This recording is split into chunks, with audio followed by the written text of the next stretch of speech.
Okay, okay. I was stuck up in a storm, trying to find where I belong. Now I walk tall, I stay strong. God was with me all along. Appreciate the dust busters, appreciate Rudy too. When I was lost in the darkness, y'all help me make it through. Tell them I'm so free. No Henry Cord, God's got hold of me. I'm so free. No Henry Cord broke every chain on me. Head high, strong faith, no shame on me. I'm so free. No Henry Cord, Christ set me free. Tell them I'm so free. No Henry Cord, God got hold of me. I'm so free. No Henry Cord, no fear controlling me. Walk by faith, not what I see. I'm so free. No Henry Cord, Christ set me free. Back from the shadows, yeah, I never really left. Life had me fighting battles, trying to find my next step. Dust busters held me down when I was fighting myself. When I felt broken inside, y'all reminded me of my strength. Through the static and storms, lost in the haze, God kept the light shining through my darkest days. Bills stacking high, pressure all around, but every time I fell, he picked me off the ground. Every scar got a story, every loss taught a lesson. Every prayer in the valley turned into a blessing. People try to tell me how to live, but I follow God's plan. He gave me purpose and vision, now I know who I am. Running through the rain, now I'm healed up. Every setback only made me stronger. Faith inside my spirit can't steal that. God's grace carried me longer. Tell him I'm so free. No Henry Cord, God's got hold of me. I'm so free. No Henry Cord broke every chain on me. Head high, strong faith, no shame on me. I'm so free. Christ set me free. I really miss Dustin Rudy. Wish I knew what he would say. Sometimes I look to heaven and I pray every day. Questions in my heart that may never be solved, but I trust God's timing while I'm moving on. Life is like a puzzle, piece by piece it fits. Even through the struggles, God don't ever quit. Problems keep revolving, pressure keeps calling, but through every storm I hear my Savior talking. People throw advice while they watch me bleed, but they don't know the battles or the things I need. I've been wrestling leanings in the middle of the night, still praising Jesus while I'm standing in the fight. Dust busters, this one's for the real ones, the ones who stay beside me when the road got rough. Built from faith and loyalty, stronger than before. God opened every window when he closed every door.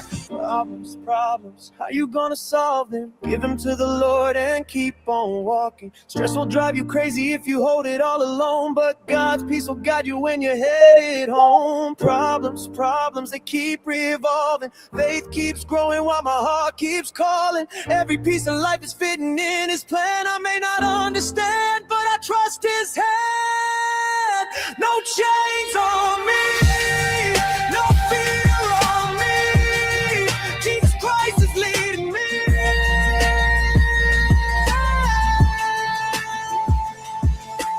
I'm so free, no Henry Cord. Man, finally free now. Dust busters this and them's yours. We came through the chaos and opened new doors. God is good all the time. I'm so free, no Henry Cord.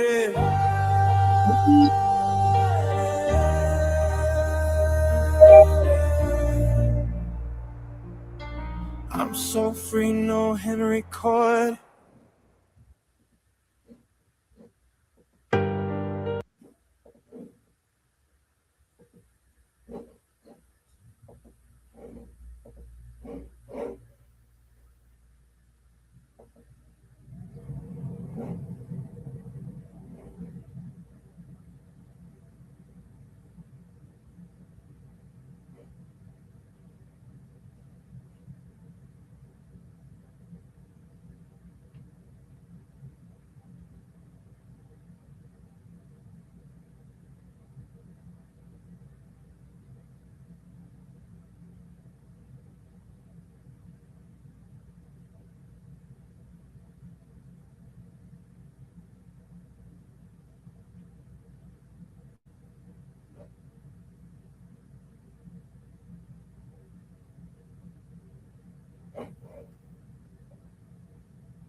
I eat, sleep, stream.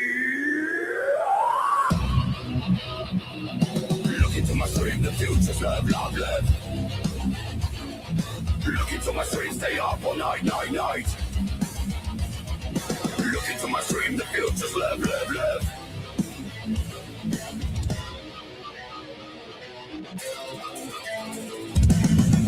I speak all of the monsters I see.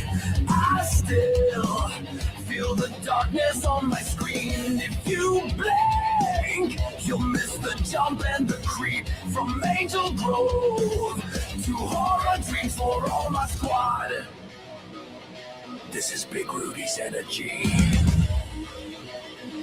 the show inside your dreams.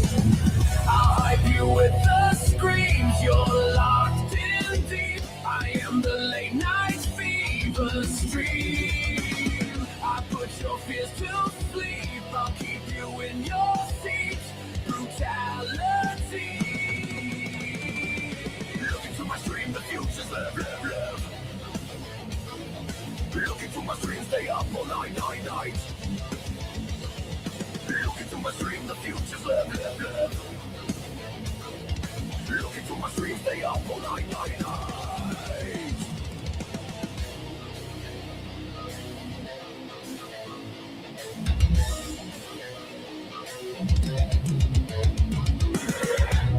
I eat, sleep, stream. The Rangers send your screams. I eat, sleep, stream. Look into my stream, the future's love, love, love. Look into my stream, stay up all night, night, night. Look into my stream, the future's love, love, love.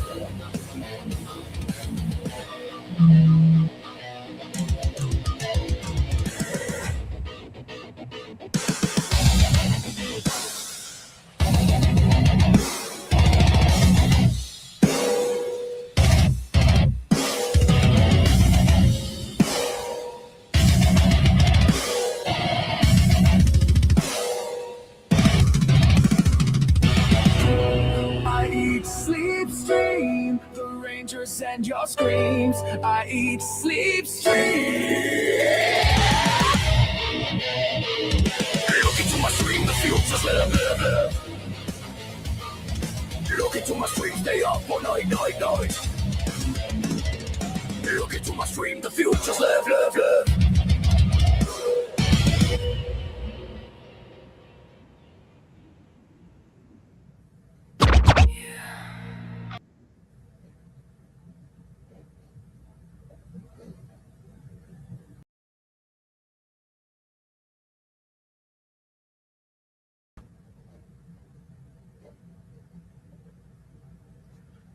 All right. Welcome to the Big Rudy Show. I'm your host, Mr. Rudy.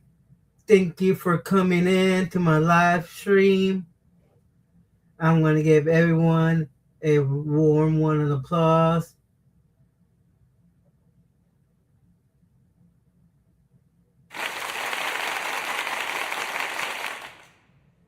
Thank you. So, today's topic, we're going to talk about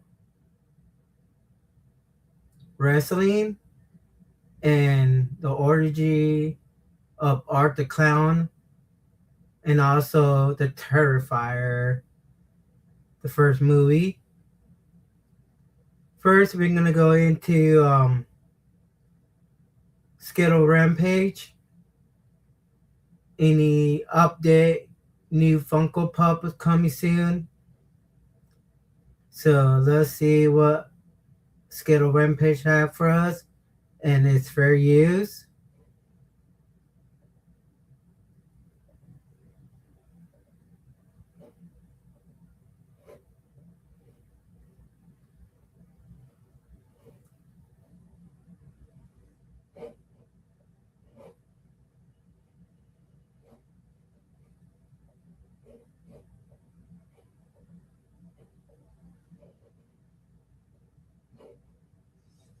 first looks at new Funko Pops that are dropping later this week. We also have new exclusives and other updates. Hey everyone, welcome back to a new video. I do hope you're enjoying your day today. We're back with Funko News Updates. A lot of fun stuff to go over today. Again, lots of drops that are happening in the next few days. And before we go over all of that, I do want to ask the question of the day, which is, do you have a Funko Pop or character in your collection that is a scientist? And I'm going to go with the lizard here, also known as Dr. Connors. Okay, let's go ahead and get started with what's new and dropping this Wednesday and Thursday. So first up for Astro Boy, we do have Astro Boy cosplay here featuring multiple different characters. So we do have Astro with a... I think Astro Boy will be one of the PlayStation character. I remember playing that, but I don't collect them, so that's not my type of Funko Pop I will get. That's my opinion. Barkster there. We also have a Dad of Boy, which is basically Astro Kratos. That's actually pretty funny, Dad of Boy. That's a great name there. Then we have Machine Hunter, which is going to be Astro as Alloy. We also have Tooled Up Mechanic, which is Ratchet and Clank. And then we have the Astrobot, which is just a 10-inch version of the common, if I'm not mistaken. And then we also have Astro as Atsu from Ghost of Yotei. And that one's going to be an Amazon exclusive. I actually will say these turned out much better than I thought they were going to. A lot of people seem to really like them. These will be dropping Wednesday for pre-order. As far as that Amazon exclusive, though, it could drop Wednesday or a different date, so stay tuned. But let me know what you guys think about the set. And I do believe we're also expected to see some mystery minis later on, too. Next up for my Batman fans, we do have a new comic cover of Batman Black and Blue. This is actually a pretty neat cover. So if you're excited... That look really cool of the Batman comic book, Black and Blue, dark. But for me, I will probably not gonna get it. I'm not into Batman that much. I'm more like into the Flash character on DC. For it, make sure to pick it up Wednesday. Barbie fans, we do have a new Barbie glitter exclusive here, so I don't know exactly what version of Barbie this is. However, it features her in a black glitter dress with makeup on and looks like she is singing or announcing something. Looks really good. Okay, next up for my anime fans, we have a Demon Slayer Infinity Castle Pops. They're finally going to be going live for pre-order pretty soon. Tanjiro, Giyu.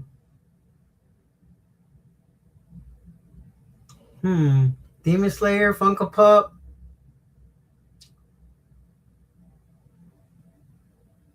I'll probably get all 6 of them because I'm a big Demon Slayer. And, you know, I need to get Johnny to sign it. Anything related to Johnny, Young Butch character, that's a must. So, yeah. Here, this includes Tanjiro here, where he's exhaling fire, holding up his sword. We also have Zenitsu there, which does have a glow chase. We'll go over that in a second. We have Giyu Tomioka. Zeni. I really like him, and his character is really cool. Like, sometimes he can be serious, sometimes he's not. But if you watch the Infinity Castle or any of the anime season, I really like him. Also, next month he's gonna do a signing.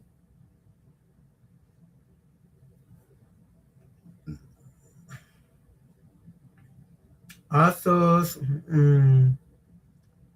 I think him also gonna do a signing too. I'm not sure what kind of villain, but I know Zenitsu going to be doing signing. There in attack stance. Our first looks at Shinobu there, the Pop Premium. So I believe the Pop Premium status with the base around her is like kind of showing off her insect breathing. I don't know how I feel about this one, I'm not going to lie. It seems like a lot of people aren't really crazy for it. Then we also have Akaza and Kaigaku there. Now, we did get at least one exclusive that will drop at a later date, which is the Shinobu. What if you could make a song using only your voice? Let's start with the drums. I'm gonna hit drums and click cover. Yes. This is good. Okay, perfect. I feel like the song needs a rhythm guitar. Dun, dun, dun, dun, dun, dun, dun, dun, dun, dun. Changing it to guitar. I'm going to type in rhythm guitar. Exclusive. This features her kind of having a shadow over her face, showing she's locked in, she's angry, and then she has blood going down her shirt as well as face there with her sword in an attack stance. And this one will be a Funko Shop exclusive. Now, as for that Zenitsu glow chase here, here's a closer look at that. So you pretty much have that lightning dragon effect around him glowing in the dark. It definitely looks really awesome. And even if this wasn't a glow chase, I really like it. If you watch the Infinity Castle, you need to pick up any Infinity Castle Demon Slayer. Still looks great as a regular mold. Now, guys, all of these Demon Slayer pops outside of that Shinobu Funko Shop exclusive should be dropping Wednesday at places like Entertainment Earth, Amazon. Child's Collectibles may drop a chase bundle for the Zenitsu if you're a little bit worried about getting that one, and a few other places, I'm sure. So you will have options. It should not be hard to get Zenitsu. I was really surprised people were so worried about this one, but I was like, retailers drop chase bundles all the time. This is not going to be hard by any means, at least in my opinion. Now, there is a chance, though, that all of these could drop at the Funko Shop for pre-order too, including that Shinobu exclusive. We'll know that Wednesday morning, about an hour before everything else drops. Usually 11 a.m. EST is actually the drop time for new exclusives and like commons if Funko decides to do drops for new things. Anyways, though, guys, this is your Demon Slayer Infinity Castle wave for now. I do believe we're expected to see some other exclusives.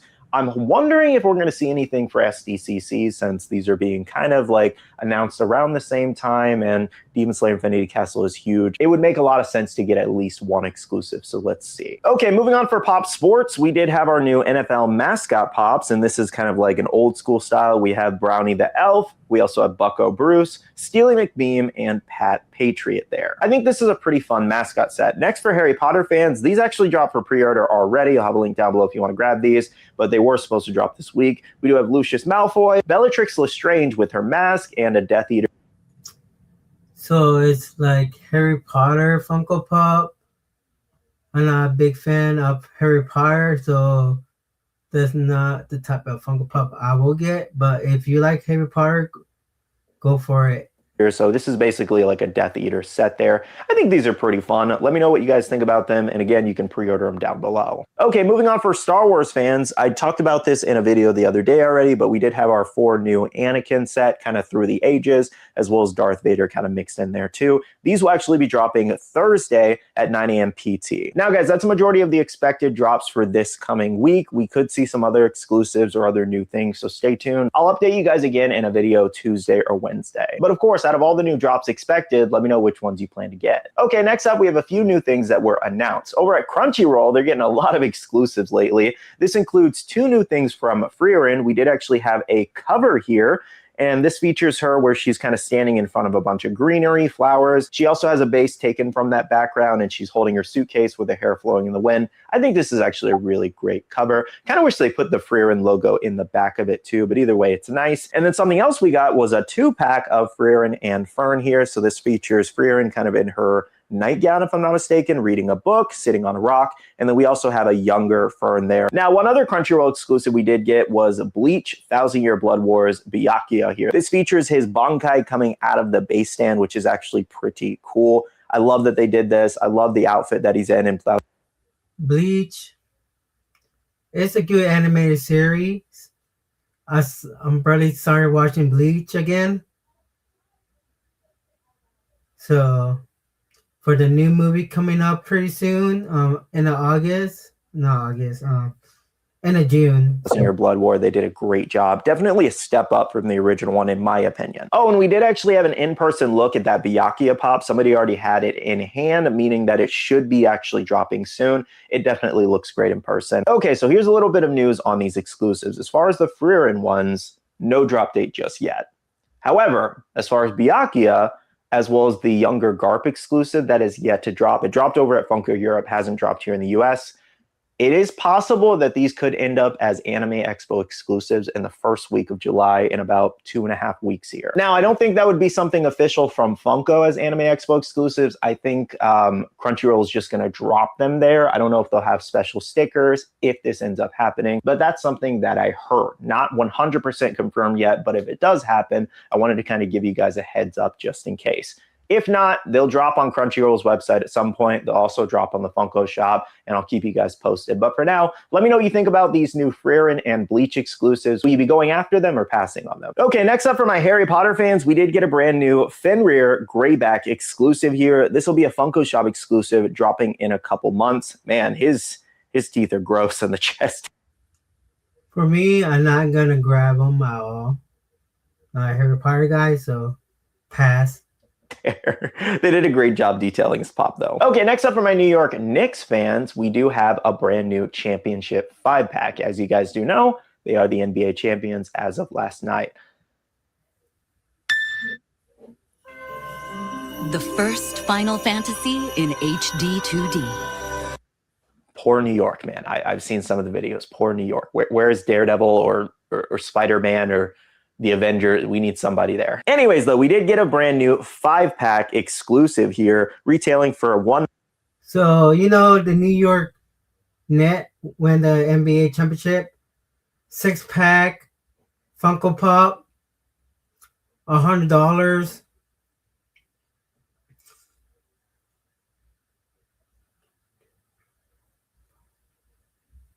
So it's 15, 15, 30, 60, 75, but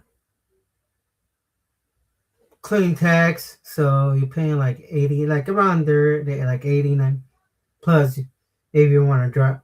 But this is like a special collection. Who's the New York Nick? I should tell Arrow to get that Funko Pop collection.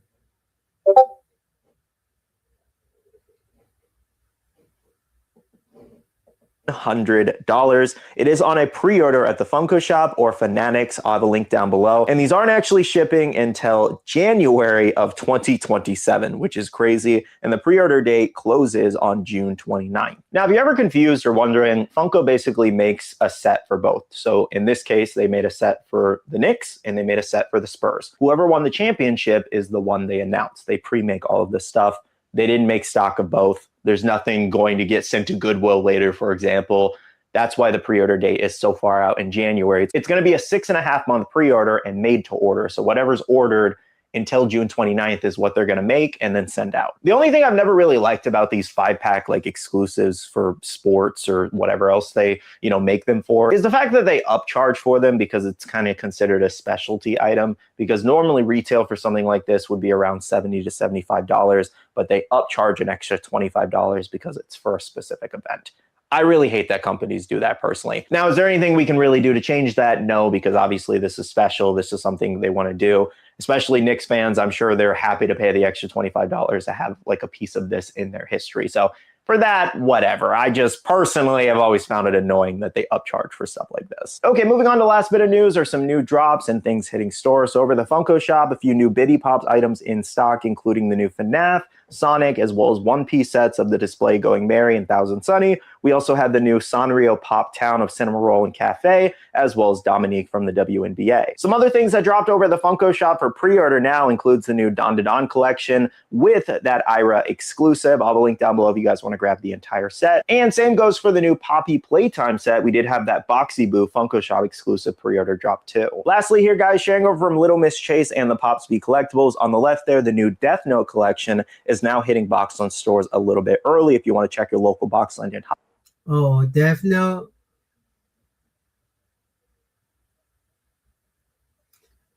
You get Al. I would get Al.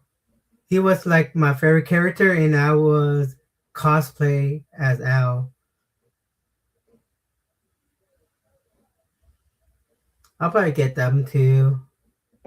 Death Note was a good anime series. I don't like the Netflix one. It was so bad. But I would stick with the anime. Hot Topic stores over the next 2 weeks. And the same goes for that Randall versus Boo Pop there, specialty series exclusive. It does have that Chase checkbox lunch stores. Now, over at Target, it looks like the new X-Men 97 collection and Wade Wilson Pop are now hitting Target stores, so check your local stores if you are looking for those. Well, guys, that catches you up on all the latest Funko news, updates, and drops. Let me know in the comments below what you're most excited for, and again, check out the links down below for anything available for pre-order. I am going to end off the video here by saying a big shout out to all the awesome Patreon supporters of the channel. You guys are amazing for supporting myself and the channel. If you guys are interested in what... So, what do you think about the new Funko Pop? Are you going to get pre-ordering them? Let me know. Cause I might get the Demon Slayer or any new anime Funko Pop the most. So like, comment, share. See you on the next video. Peace.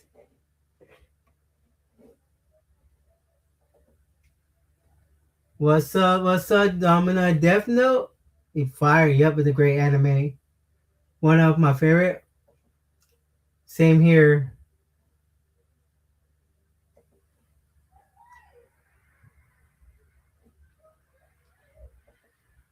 All right. So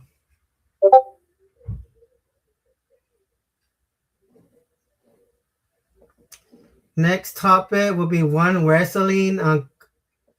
So I have to give a shout out to Arrow. He sent me this. The best Puerto Rican wrestlers right now, and it's fair use. So Puerto Rico.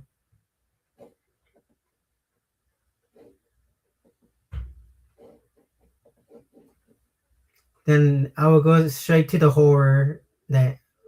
That's it. You know, that is Damian Priest, one of the tag team champion with R-Truth.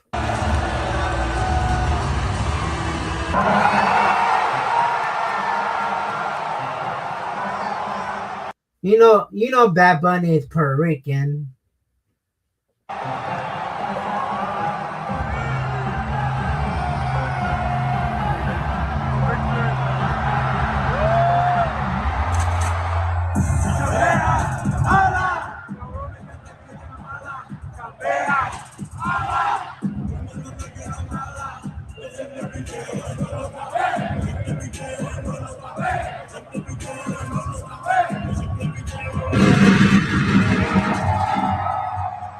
Welcome to the Tea Drop, where the brew is strong and there is a lot to talk about. Today, the brew is Boricua. Here's what gets me about the representation conversation in wrestling. People talk about Puerto Rico like it's a history class, like it's about Pedro Morales and the IC title, like it's about Carlos Colon and the 1980s. Now, that's the past. You know who Carlos Colon is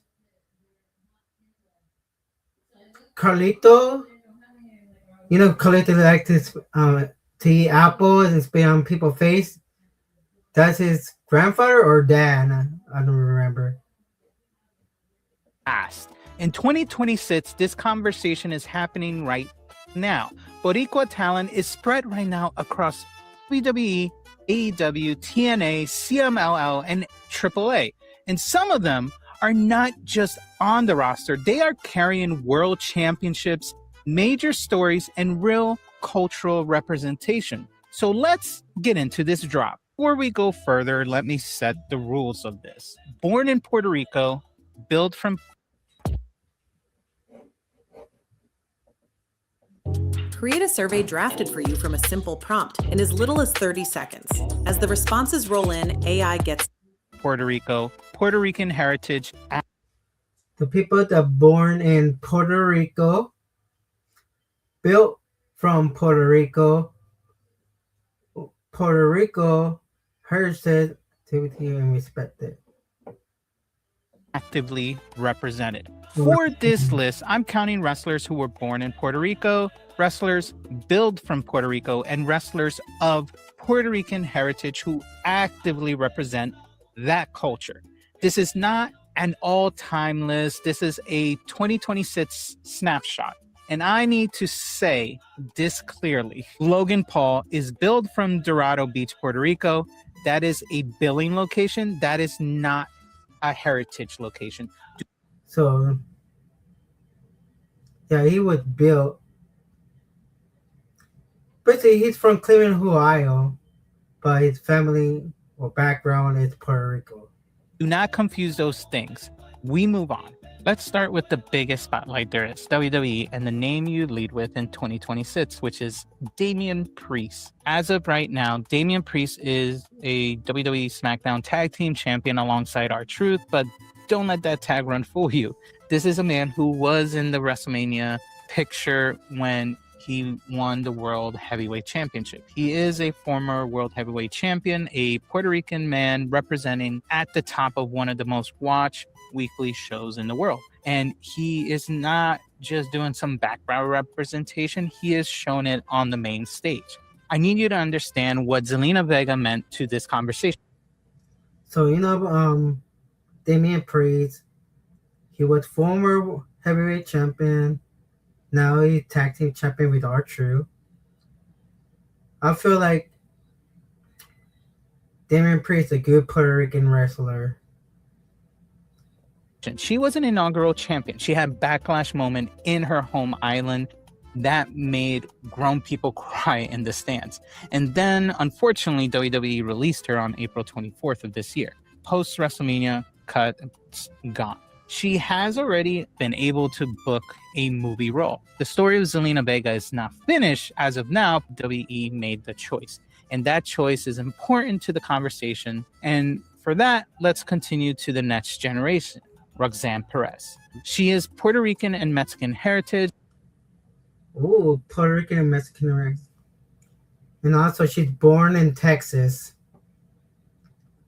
She's short. She was the youngest Ring of Honor Women Championship. She's kind of cute too.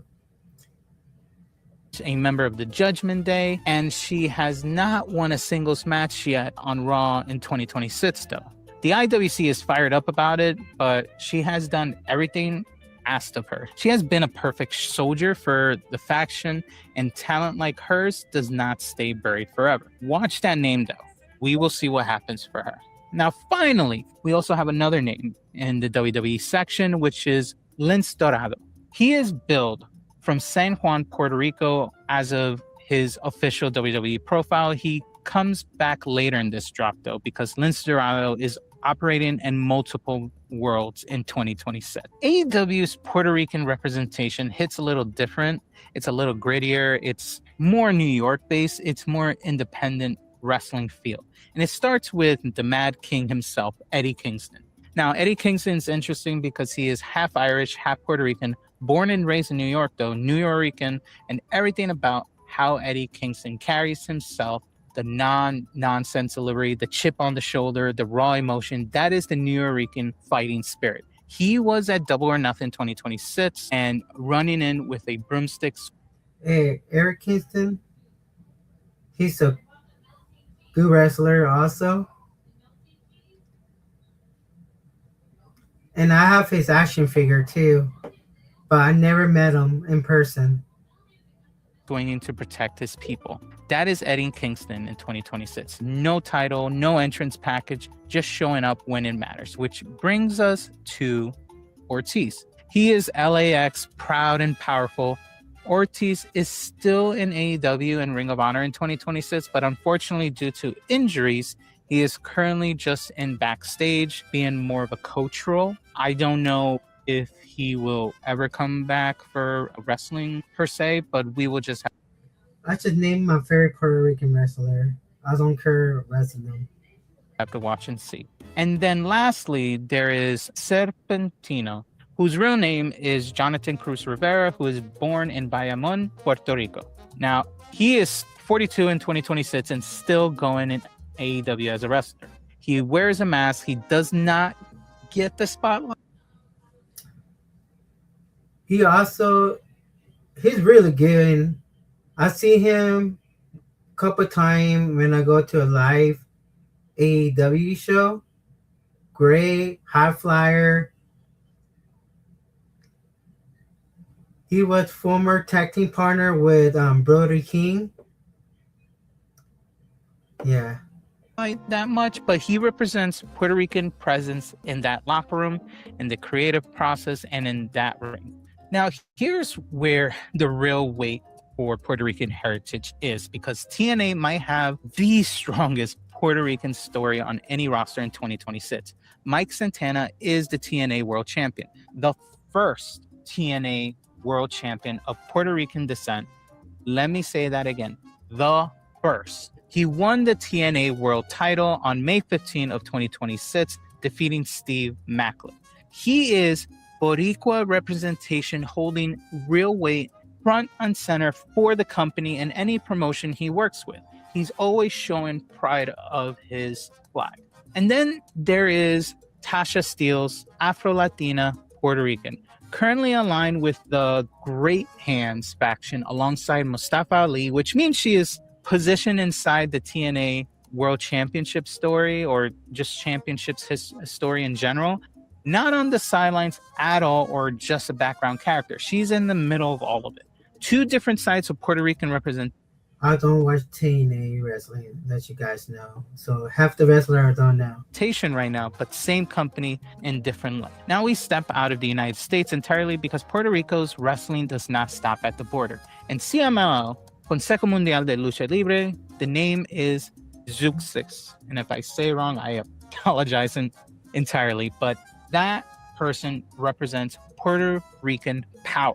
Born on November 3rd, 1988, San Juan, Puerto Rico, she came up through CMLL as a ruda, a heel. And she rose fast. Multiple championships, Mexican National Women's Championship, CMLL Reina Championship, competing in Japan. And CMLL is not some regional indie promotion. That is one of the most respected Lucha Libre organizations on the planet right now. When you are representing Puerto Rico inside Arena Mexico, that means... Whoa. What's that? I just built a budgeting app in Base 44. Guys, Nina just built an app. Something. Zeuxis brings Puerto Rican identity into the heart of the Mexican Lucha Libre with a hard-hitting, physical style that separates her from everybody else in that division. Now, AAA, this is where the Puerto Rican energy feels the loudest right now in 2026, because you have three names operating together: El Mesias, Mecha Wolf, and Lince Dorado. These three teamed together on April 4th, 2026. All three Puerto Ricans, all three active. Let me break it down. El Mesias, real name Gilbert Cosme Ramirez, born in 1975 in Puerto Rico. He is the first ever AAA Mega Campeón. If you watch Lucha Underground, you know him as Mil Muertes. But the real origin story begins in IWA Puerto Rico. He built everything from that island. And I watched Lucha Underground. La Muerte, man, that guy is huge. Huge. Took it all the way to the top of Mexican professional wrestling. In 2026, he is still active and still contributing behind the scenes as an agent. He is honestly not just performing at time, he is part of the whole building. Now, Mecha Wolf, real name John Jesus Jornet, born in June 1987 in Mayagüez, Puerto Rico. Debuted in 2004, he's about 38 years old, and in 2026, still performing at a high level in AAA. One of the most underrated Puerto Rican wrestlers of his generation. And now, in the WWE AAA partnership era, he is being seen by a bigger audience than ever before. And lastly, Lince Dorado. You already heard that name in the WWE section of this video.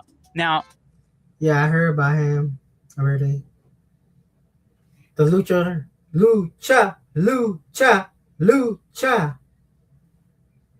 Lucha House Party with Calixto and the other guy. That's it. He's built from San Juan, Puerto Rico. In 2026, he is still active in AAA, currently in the hunt for the AAA Cruiserweight Championship.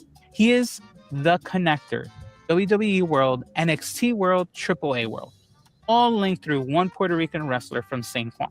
All right, top 5 Puerto Rican wrestlers to watch in 2026, for me, at least. Now, for number 5 is Zelina Vega. Now, she is currently a free agent. Selena Vega. Woo. She's married, guys. She's married with Aleister Black from Amsterdam. She's married, guys. And she's doing currently working on a movie career opening up, but her cultural impact on Puerto Rican representation in WWE does not disappear because a company made the wrong call. The backlash moment was real. Her next chapter is going to be important. So we should be definitely paying attention to what she will do once the 90-day clause is over. Now, in number 4, we have Eddie Kingston, the Mad King, Nuyorican Heart, AW ring. Everything he does carries that Boricua pride in most of the time, even when nobody's handing him a trophy for it. And number 3, I will give it to, of course, Damian Priest. Now, tag team champion right now, but let's not forget he was a former world champion. Still in... Damian Priest is a good wrestler. I like about him, I've seen him a couple wrestling show. Big deal. Some main event conversations for the most part, but when it comes to Puerto Rican excellence, he is one of the biggest ones at the biggest stage in sports entertainment. Now, number 2, Zeuxis, different world, competing in Mexico in a mass, multiple championships, representing Puerto Rico in one of the oldest lucha libre organizations on the planet. I tell you, do not sleep on her. Now, number 1, of course, it's going to be Mike Santana. He is the first Puerto Rican TNA champion and is always defending it and showing. Mike Santana. I think I want to have 2 action figures of him. His Puerto Rican pride. In 2026, he is part of the history that is happening as TNA is growing. So now I want to hear from you. Who is carrying for you Puerto Rican wrestling the strongest in 2026? Is it Damian Priest, Mike Santana, Eddie Kingston, Zelina Vega, Zeuxis, or whoever you think I might have missed? Drop your thoughts in the comments. This is Boricua Wrestling Conversation deserves way more attention. So let's keep it going and let me know what you guys think. And as always, if the tea hit right, hit the like and subscribe, and I will see you on the next video. All right, guys. Here's my top 5 of Puerto Rican. Zelina Vega, Damian Priest, Roxanne Perez. Who else? Eric Kingston. And I would say Carlitos. He's still doing independent or Santana. That's 5. Okay, guys. What do you think about your Puerto Rican top 5 wrestler you want to see in 2026? Like, comment, share. See you on the next video. Peace. Breeze out. All right, guys. Wrestling is over. Let's go to the horror session.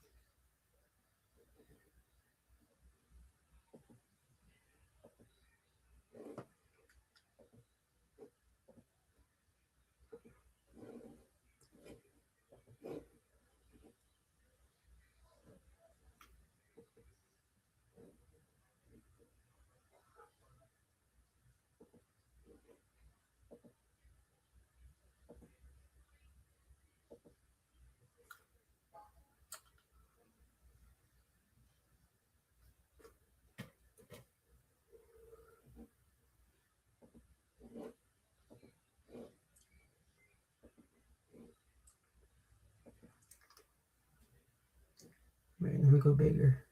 How do you know my favorite horror guy, my boy Birdo Mem Cave, talk about his horror movie, Hidden Hot Take, my bad, Hot Take, and it's for use, Debunker Burial. Let's go for it, Birdo.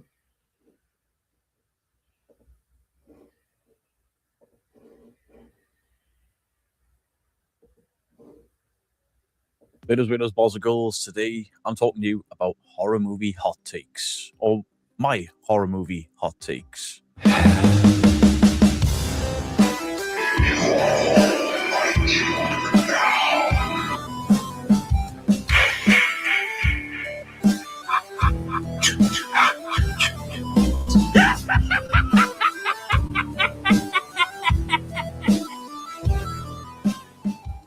I'm going to do this top 10 style, discuss the films a little bit, sort of the synopsis, and then my thoughts on why it's a hot take. So in at number 10, we have Mama is Overrated. Mama is a 2013 horror film directed by... Mama, I remember I was watching this movie a while back. This movie is so horrible. I don't know why I rented it for $2 at Redbox. This movie wasn't scary at all. It was like a disappointment to me. What Birdo say about this movie? By Andy Muschietti, who I am quite a fan of, and it stars Jessica Chastain. This film was really, really overhyped for me. People were singing its praises. This is a really good horror movie. This is such a good film. And I didn't think it was. I found the story convoluted. I found the effect on the ghost of Mama, or the spirit of Mama herself, just really bad CGI. The whole thing with the twin brother dads and fostering these girls, just, you know, it just, nothing about this movie seemed right to me. The ending just wasn't very good. The film follows these two young girls who have been abandoned and left in this cabin, in this forest cabin. And they've been looked after by this unknown entity called Mama. And then they're rescued, taken back into our world, or, you know, modern setting. One kid does well, one doesn't. There's some good elements here, but completely taken out of the movie by the poor CGI effects and the convoluted story. And I still fail to understand why this film was recommended to me so many times by so many people. Number 9. We need a new Freddy movie. A lot of Nightmare on Elm Street fans were... Nightmare at Elm Street, Freddy Krueger. Great movie. Like them all. I don't like the reboot. It's horrible. It's been a while to make a Nightmare on Elm Street. We need to get a new Freddy Krueger movie. For real. Berto is right. We need to get the new Freddy Krueger movie out there, but it's hard to replace Robert Englund. But we need to take someone else who do a better job, or someone need to take a mental role from Robert Englund. So will disagree and say, no, the originals are the best. Now, I'm of the opinion that the first 3 are really, really good. Yep. I like the second one. Most people don't. I don't care. I like New Nightmare, but New Nightmare is a bit weaker than the others for me. Purely because I don't like the look of Freddy very much. But visually, the film is pretty cool, other than Freddy, or what portrays itself to be Freddy. But then, all the movies in between, I either get very bored of. Yeah, the first, second, third. I like the fourth one.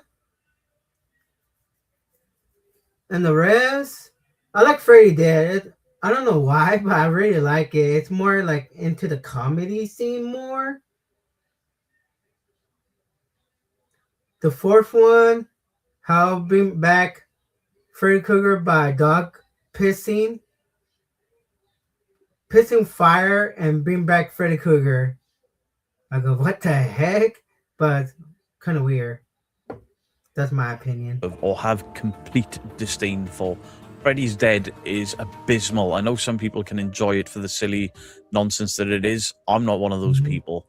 So when I say it's a hot take that we need another Freddy movie, I think we need another Freddy movie, and without Robert Englund. I don't know if that's going to be a remake or whether it's a continuation, but I think they should cast another younger unknown. I've seen people saying, you know, Kevin Bacon would make an excellent Freddy Krueger. He would, but he's too old. How many times can he fill that role? Because he's not that much younger than Englund, to be fair. We need somebody early 30s to take up the mantle of Freddy that can play it for another decade. And I'm not completely against them. I'm not completely against them just rewriting everything. What I don't want to see is Robert Englund's Freddy. I don't want to see Nancy. I don't want a remake.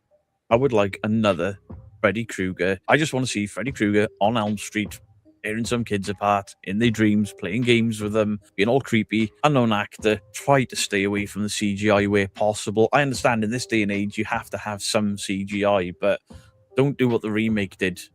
And certainly please don't make him a PDF file. Just saying. I think personally that we are ready for another Freddy Krueger, another spin on Freddy Krueger.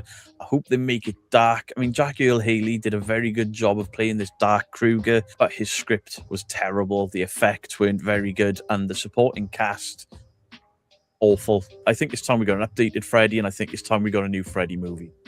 Number 8. This may catch some people off guard. This is NTE. It's a brand new open world action RPG where you hunt down anomalies, compete in street races, and fight. The Exorcist 3 is a better movie than The Exorcist. Before you send out the lynch mobs, I love The Exorcist. I only watched the first Exorcist movie, and that's it. And the rest, I've never seen Exorcist 2 or 3, but there will be later on. I need to watch them in my bucket list. I really do. But it wasn't one of those films that ever scared me because I watched it as a sort of... I was a child, but I was a teenage child, and I found the whole thing hilarious. I don't know why. I laughed at the movie. Watching it again as an adult, you can see the horrifying elements of it, but it never truly scared me, unlike Freddy Krueger did. And I don't know, maybe I became too sensitized to horror by the time I got around to watching it as an adult, you know, for the second time, because I watched it once as a teenager. I had no desire to watch it again. As an adult, I love that film. It is such a well-made film, but to me, it wasn't that scary. Then in 1999, The Exorcist 3 came out, and again, it's William Peter Blatty, and after the second one, which is one of the worst movies of all time, I found this film so good. I didn't watch it for a long time because I thought the original was overhyped. The second one was absolute trash, so I just stayed away. Can we watch The Exorcist, the first one, second one, third one, on Discord? We need to watch a horror movie. Away from the third one, and I watched the trailer for it. I was like, that looks kind of boring. So if you don't know, The Exorcist 3 is based on William Blatty's book from 1983 titled Legion, and it stars George C. Scott, Ed Flanders. Oh, we can watch a Rudy Core with like 9 people. Justin Miller, Scott Wilson, Nicole Williamson, and Brad Dourif. And Brad Dourif in this movie is epic. There are certain films where Brad Dourif does things where you're like, that's Oscar worthy. This would be one of them. And another would be Rob Zombie's Halloween Part 2, where Brad Dourif makes this brutal discovery, and Brad Dourif does the most emotional thing I've ever seen him do. It's absolutely fantastic. He is criminally underrated as a horror actor, or an actor in general. So The Exorcist 3 rightfully ignores the events of The Exorcist 2. Hallelujah, somebody saw the light there. And this film follows directly on from the original. And we're looking for a serial killer here. But basically, if you've never seen it, I'm not going to spoil it for you. It ties into the original. It was released in 1990, and it is a fantastic criminal procedural movie, but it has one of the best jump scares in horror ever. It's, in fact, my favorite jump scare. You'll know the one with the nurse or the nun with the garden shears. Such a great jump scare. Well earned. I love this film. I love the acting. I love the story, how it keeps you guessing. Fantastic movie. And to me, it's better than the original Exorcist. Number 7, the original Terminator and the original Predator movies. Honest, the Terminator. Do you think the Terminator more into the horror movie or it's more sci-fi or action movie?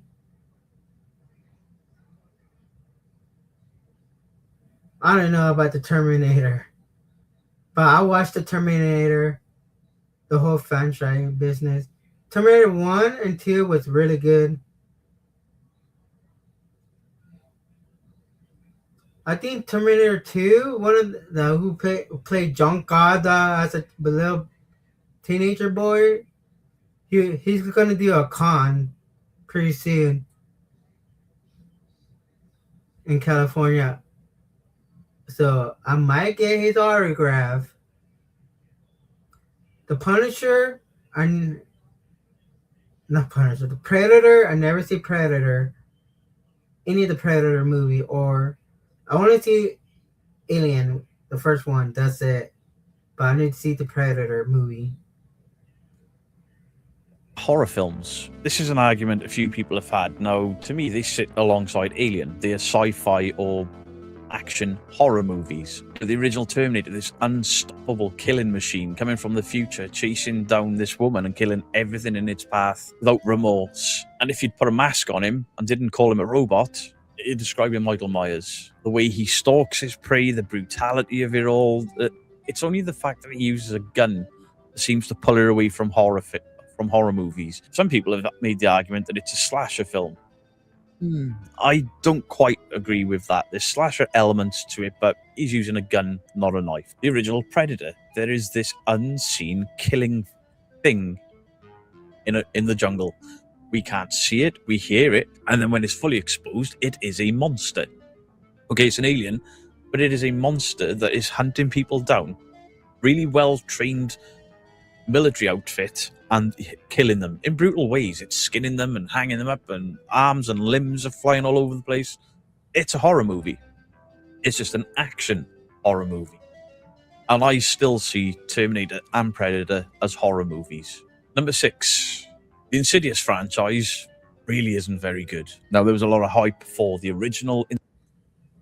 Be honest, Insidious, the first one, the second one, I like.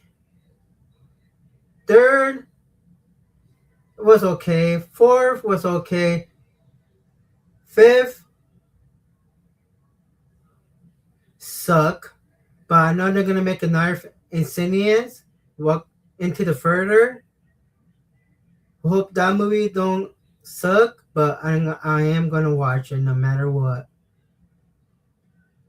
Can I remember watching Insidious? I rented it at Redbox. So that movie was really good. The first one and the second one. Tick-tock by the window. Insidious movie. A lot of people were like, this film is epic. Got to go and see it. And I can't remember if I watched Paranormal Activity first or Insidious. I think it was Paranormal Activity, and I enjoyed those movies. I was expecting Insidious to be a more scary, sort of high-budget version. But when I first watched Insidious and I saw the first ghost that you see sort of walk behind the baby's crib where you see the net in, and I just looked at it, I was like, is that it? Is that the big scary bad of this movie? Because that sucked. And you keep seeing all these ghosts, different ghosts, and I'm like, these just look like guys covered in talcum powder. And then they introduce us to the lipstick demon, and I'm like, I'm not scared by that. I don't know who thought that makeup design was a good idea, but it wasn't. Not for me. There is a good jump scare in a movie that isn't that great for me. I enjoyed Lin Shaye's performance, but other than that, Then the second one came out, and the second one was a lot better for me. It was better shot, the ghosts looked better, acted better. There were elements of it that just felt like a retread of the first one, but it was a direct Tell you, the second one is better than the first one. continuation, but I enjoyed it more than the first one. Then we get to Insidious Chapter 3, which, to me,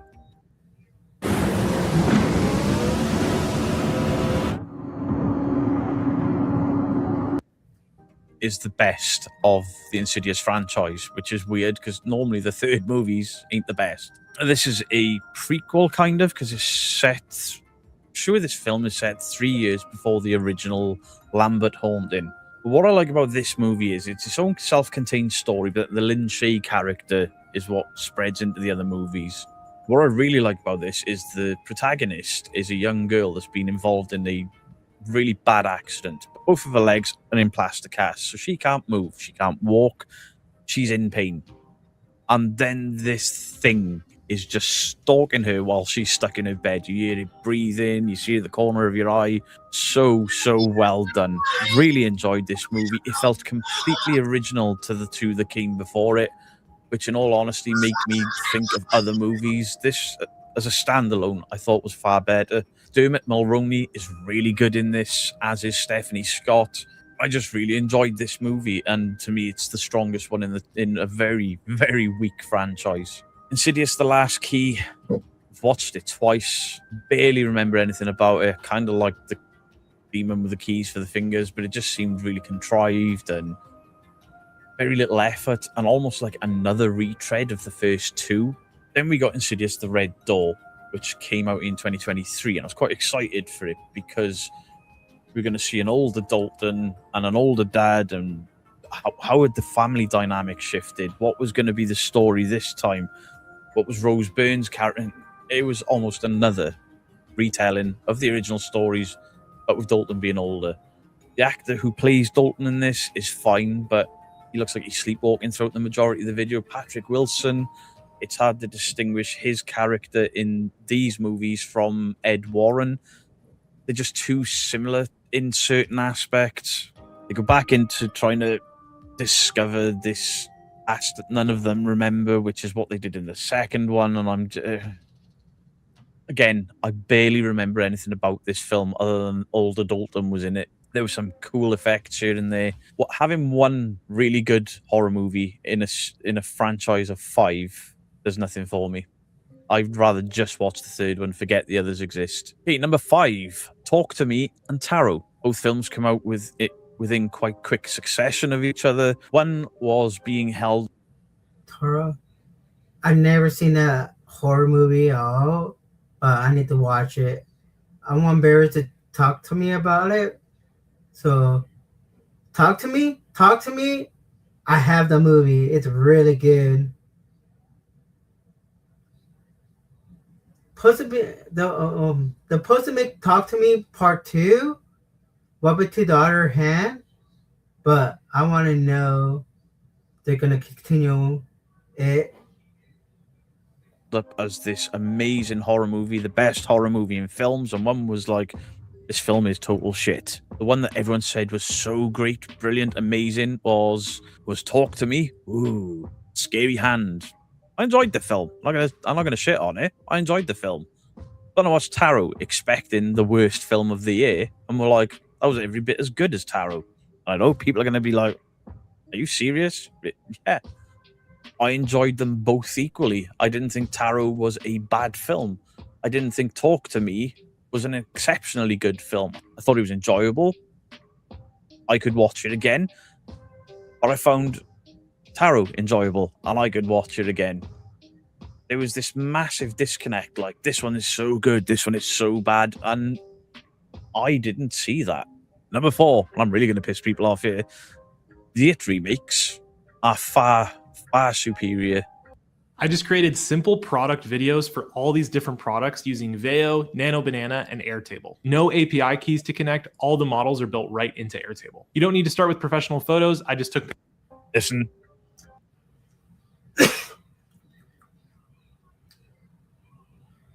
It Chapter 1 and Chapter 2, it was really good. It's really good because I really like it. I didn't watch the TV special, the old It, but I like this one better. Hello, Georgie. I agree with you. Tim Curry was epic as Pennywise. He was creepy, they nailed the look. he was fantastic. But the child actors in it are not that great. But the adult actors somehow were even worse. I find the adult portions borderline unwatchable. This is a cheese fest. Whilst I still love the movie, but it's only for Tim Curry's Pennywise that I love it. Tim Curry, it's the old It. I never watched the old It, but I need to watch it compared to the new It. But I still need to watch Welcome to Derry, season 1. I know they're gonna make Welcome to Derry season 2. So I need to catch up on my horror movie because I was really busy with school. So I didn't have time to watch any horror movies. So glad I can enjoy watching horror movies now. Like the remakes more. They are better written, and I understand part 2 is a lot weaker than part 1. And again, the child actors did a better job, but comparatively, the adults in the remake. I agree with Berto, the child. All the kids actors they did were really good in the remix. Well, not remix, reboot. Chapter 1, Chapter 2. Chapter 1 was really good with the actor kids, yeah. Of part 2 were leaps and bounds above anything that's come before them.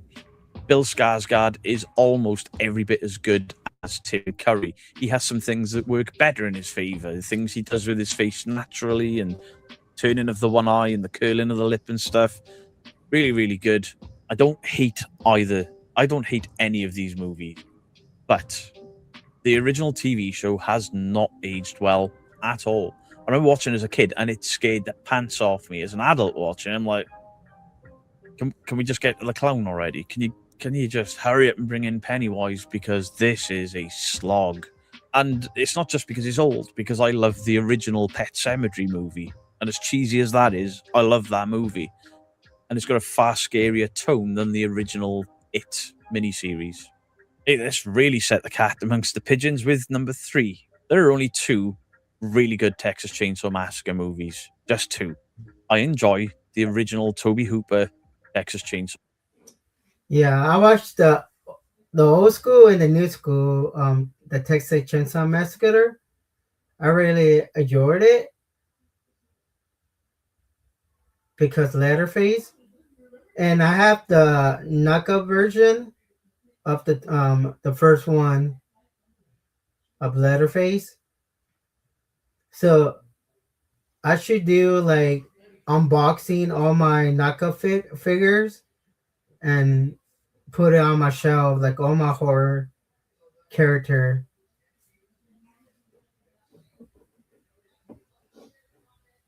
Massacre. I adore the remake. I think it's every bit as good, in some places better, because of the gore, because of the effects, the intensity. I can see some issues why people don't like it as much as the original. I don't understand why it's absolutely hated. Obviously, the original was released in 1974, and then the remake was made in 2003. This is sort of the Michael Bay era of remakes, and we'll get to another one of them, my number 1 slot. And then we've got R. Lee Emery as Sheriff Hoyt. He is the scariest thing in the remake by far. So, as I said, I love the original, I love the remake. I'm going to watch one over the other. As much as this will piss people off, I'll watch the remake. It's a bit more in line with my tastes. But if we look at the entire Texas Chainsaw Massacre franchise, it's awful. The original, fantastic. Texas Chainsaw 2, I know some people love that movie for its silliness, for its campiness. I'm not one of them. It's such a tonal shift, I can't get into it. Texas Chainsaw 3, Leatherface, barely remember it. Return of the Texas Chainsaw Massacre. Considering where Matthew McConaughey and Renée Zellweger are now, this movie is so bad. So bad. Then we got the remake. Fantastic. Then we got Texas Chainsaw Massacre, the beginning, which is a prequel. In this video, I'm going to be making a 3D game in just 1 hour, but all the 3D assets to the... Yeah. I want to watch the old school one Otherwise, 2, 3, and 4. The Touchdown Massacre. The beginning was good. The prequel was really good. Then the other one with Chase Song. Remake. And it's directed by the same people. It's made by the same people. It's got it's still a good movie. Not quite on par with the remake. It's cool enough. And then Texas Chainsaw 3D came out, and that was awful. Then Leatherface came out with it. Turned into this whodunit, and we didn't need it. And then they did the Netflix Texas Chainsaw. This is a cool. Oh yeah, the Netflix one. It was horrible. To bring back the legend, the who was in the Chainsaw, the really old school movie, the one girl. But the ending, how one of the girls survived, and like they drive autopilot.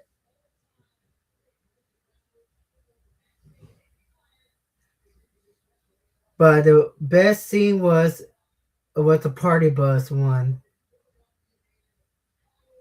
Cool scene where Leatherface gets on a bus, Yeah. party bus, just mows through all these kids. Yeah, see, Berto knows what I'm talking about. Really cool, but it's all let down by this shitty CGI dolphin dive thing he does at the end, and they give him borderline superpowers. We've got the victim, the surviving victim of the original Texas Chainsaw. She comes back. She's an old lady now, and I'm not being disrespectful, but she takes some brutal shots that would kill an average person, let alone somebody of her age. And she keeps getting back up. I didn't like the cast in this movie. I didn't like anything about it. I didn't like the setting. Just, it didn't have the grime that I want from a Texas Chainsaw movie. Awful. But yeah, for me, the original 1974 Texas Chainsaw by Tobe Hooper, and then the 2003 remake. They're the only ones that are any good for me. Okay, in at number 2. Now, don't get this wrong. I absolutely adore the Evil Dead franchise. I personally don't think there is a bad Evil Dead movie. I adore the TV show Ash vs. the Evil Dead. Even the video games of the Evil Dead are brilliant. But I need you to hear me out. Yeah, I like the Evil Dead 2. The Army, I forgot it's called, the Army something. But Bruce Campbell.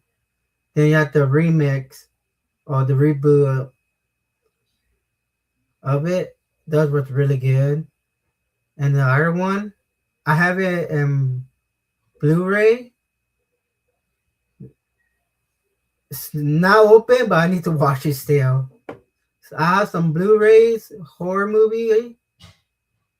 Not open, but I need to watch it still. So we had the original Evil Dead, which is like a guerrilla shot independent movie. It's a bit ropey in places, but very, very scary.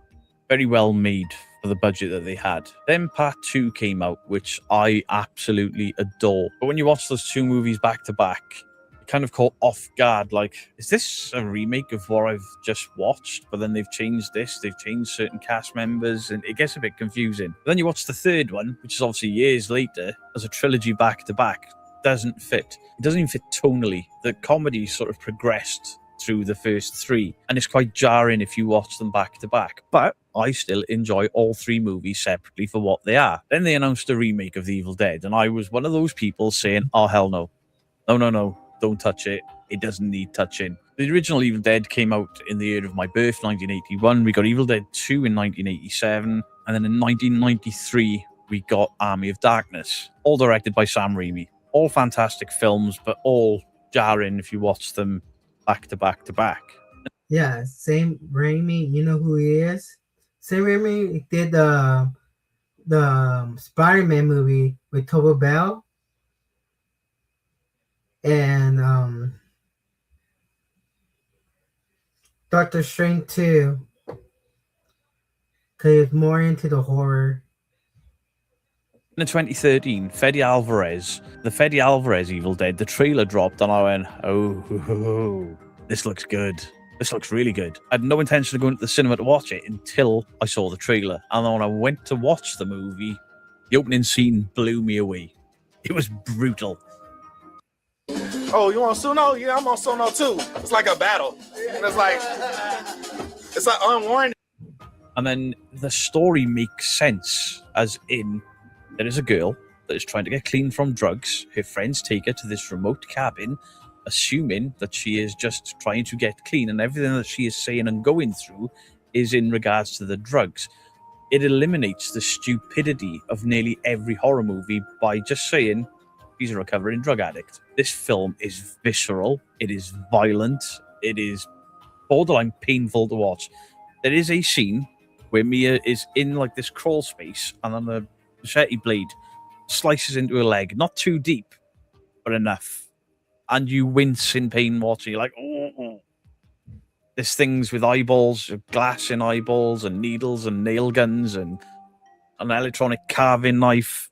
This film is disgusting. This film is brutal. The effects are fantastic. It's grimy looking, and it fits with the original franchise. If you look at it as it's an Evil Dead story set. Yeah, I agree with Birdo about this movie.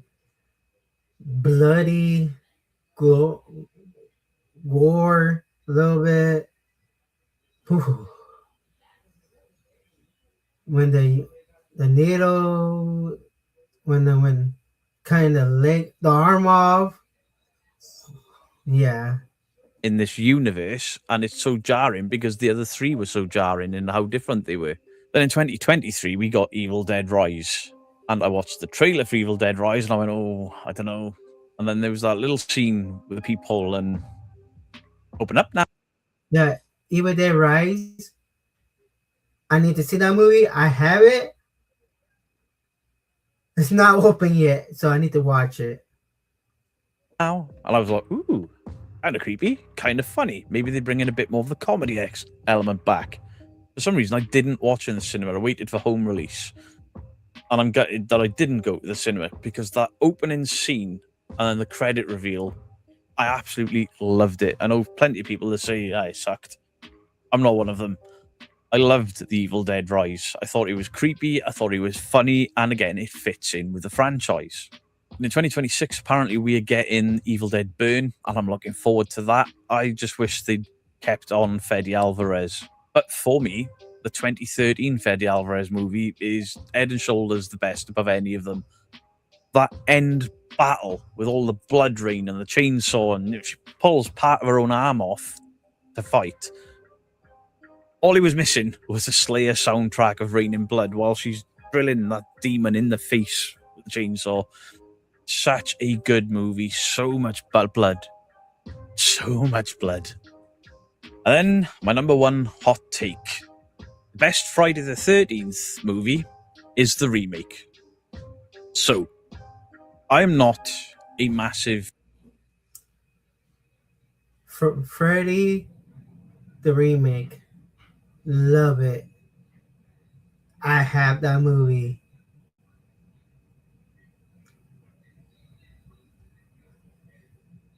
I think that's the only Friday the 13th movie I have in my collection, besides Freddy vs. Jason. But that movie I love so much because it's sure like part 1, part 2, part 3, and combined to one. So I really enjoy that movie. Friday the 13th fan, as in the series. I'm a Jason Voorhees fan from certain movies. For example, I don't really like the original Friday the 13th. It looks like shit. It sounds like shit. It's got some really cool death effects in there. Obviously, Kevin Bacon getting stabbed through the throat is a memorable part, but the movie makes no sense. It's a whodunit without any clues as to who done it. And then Pamela Voorhees pops up at the end like, yeah, it was me all along. And you're like, what? what? Where did you come from? We at least have to see somebody, even if it's for one scene, for us to go, oh. But then there are certain shots of hands and things, and it's clearly a man's hands. The reactions to the teenagers, the camp guides, when they're getting killed, is not of an old woman approaching them. There's, they recognize people, and they're like, oh, hello, and then they die, but nothing to say that it's a little old woman. And people are going to be pissed at me. And then Friday the 13th Part 2 came out. It was a little bit better. I like Sackhead Jason, but it was, more of the same. Then Part 3 came out. We get The Mask. I enjoy this film more than Parts 1 and 2. We get the hockey mask. We got the bike, but there's still some really silly, goofy shit going on there. And whilst I enjoy it, it's not one of my favorite horror movies, and it's certainly not one of my favorites from this franchise, but it's an enjoyable horror movie. And, I'll skip Part 1 and 2 and start on Part 3. Then we get to the final chapter, Part 4. And Part 4, sometimes it sways for me which one is better, the remake or Part 4. I love Part 4. It's got some goofy elements, but they just work. Crispin Glover's dancing. As stupid as it is, it works. It's brilliant because he's this zany, off-the-wall character. Really enjoy it. Be back, guys. Someone knock on my door.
Sorry, guys. My brother asked me where's the scissor at. I said, I don't know. Let's continue, Bruno. Love the ending. Love Corey Feldman in it. There's no bad acting in this compared to the first three.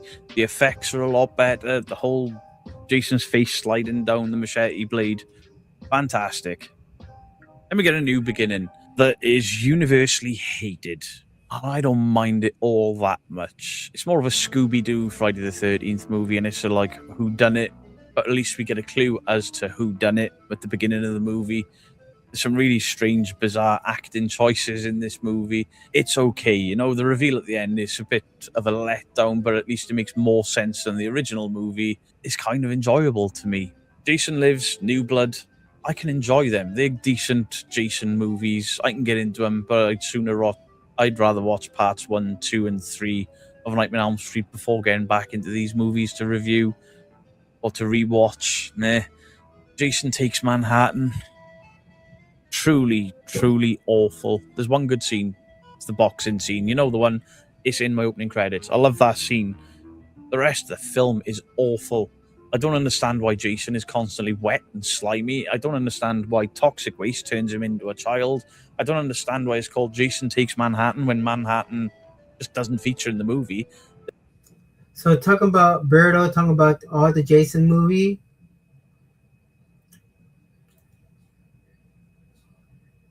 That I didn't watch the old school. I only watched Jason Go to Hell, Jason X, Freddy vs. Jason, and the Friday the 13th one while you have in the screen. There's a shot at Times Square. The rest is clearly shot in Canada or on a boat. How did a boat on a lake get into the ocean, travel around to Canada? Travel around to New York. It makes no sense. It makes no sense at all. They get aboard an ocean liner on Camp Crystal Lake when we have never ever seen anything other than small rubber dinghies on that lake. We have got to the point where literally anybody can build a fully working app without knowing how to code. This is base for Awful. Jason Goes to Hell, borderline a Jason-less movie. It's fucking weird. Really weird. Kind of enjoy certain elements of it. I like they tried something different. And obviously, Yeah, when Jason Goes to Hell, it's like a species going to another human body. Yeah, it was kind of weird.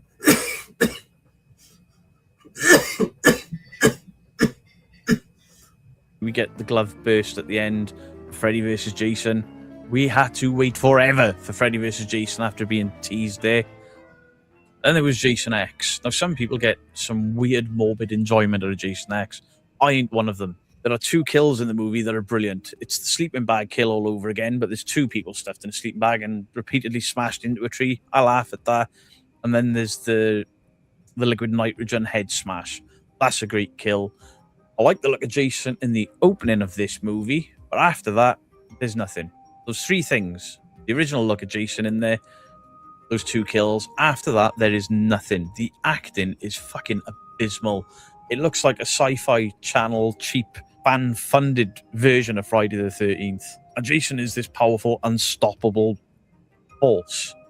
And then it's like, oh yeah, we gave him superpowers for 10 minutes. He looked like some sort of shit Power Ranger villain. I hate this movie. Whilst I can suspend disbelief for the most part, I could not get past the bad acting. I could not get past the bad effects. I'm like, how did you make something in 2002 that looked worse than 1982? What the fuck did you do wrong? Awful.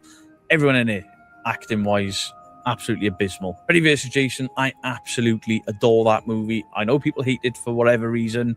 I adore it. It's the best version that we could have got of those 2 horror icons going head-to-head. I love it. Then the 2009 remake came out, and I went to the cinema to watch it, and I'm like, because the boys wanted to go. And I'm like, I'm not that much of a Friday fan, and another remake because we were being bombarded with remakes. Like, whatever. I went to watch it, and I'm like, oh, that's smart. They condensed the first 4 films down into basically the opening montage. And Yeah, so 1 to 4 and put into 1. That's a really great idea because we don't have to watch 1, 2, and 3, and 4 together. I'm glad they put all 1 to 4 into one movie. the first quarter of the movie. I like that. They've done away with all of the fluff and rubbish of them and just condensed it into this short bang, straight in with Jason. Sackhead Jason in this looks brilliant. Jason in this looks amazing. He is a big, hulking human, and he runs, as he should. And for all the people who are like, Jason shouldn't run, Jason has superpowers, he teleports. No. Go back and watch parts 2 and 3 again, and tell me how many times Jason runs, because it's a few. So there. It also makes sense that Jason has these underground tunnels and a bell system rigged up to alert him that people are coming into his home. And that is how he is able to pop up behind people. That is how he is always able to know where people are. It is because of this smart system that he's developed, even though Jason ain't that smart. This film is grimy. This film is bloodthirsty. Another complaint people have is the cast.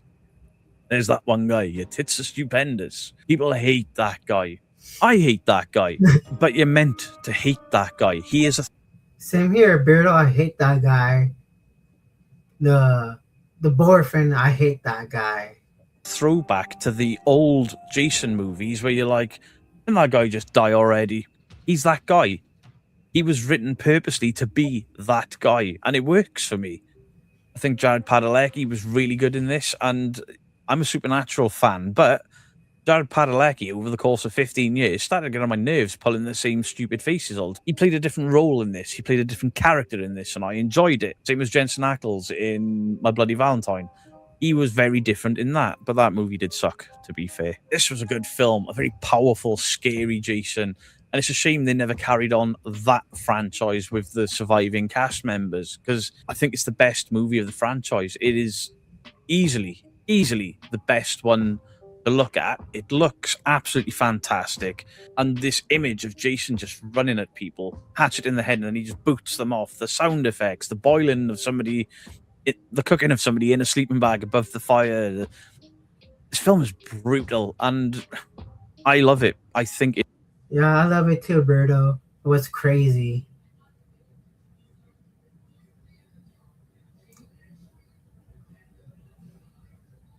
It is. I personally think it is the best Friday the 13th movie. They are my. Agree. That was the best Friday the 13th movie. Horror movie hot takes. I'm not telling you that this is the way it is, and you must agree with me.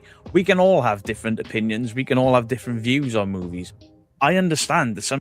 Yeah, you have a good point. Everybody have different tastes horror movie. Yeah, you do agree. Sometimes you don't agree, but wherever, it's your movie. It's your ranking. It's your hot take. But don't listen to the people. Oh, that movie sucked. But their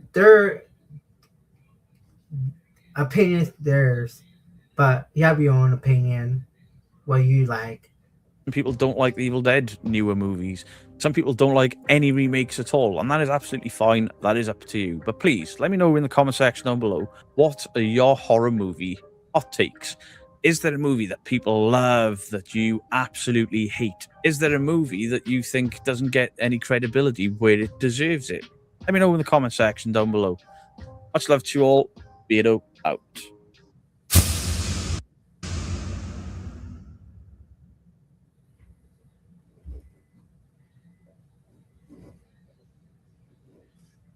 So what do you think about Berto hot take of 10 his favorite movies?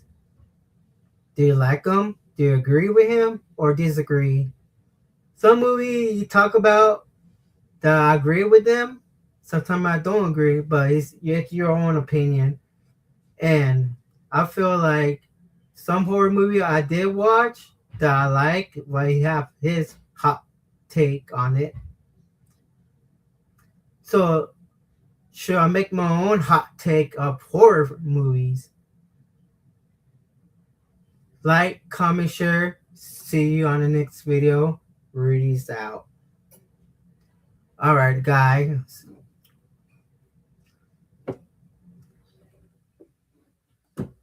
Let me get the finale. 2 more video is about Art the Clown. You know. Representing Art the Clown right here for Terrifier with Bloody Ripley. Because WWE did a combine with them. So, yeah. I'm a big Art the Clown Terrifier franchise. So, let's talk about Terrifier, guys. First, what we have, so I'm gonna say, oh yeah, so Terrifier take place, but before Terrifier was Halloween Eve. Like it's like a documentary about Art the Clown, but it's not. Like it is a little bit like the background story, but they're more like a little bit detail about it. And let's see it.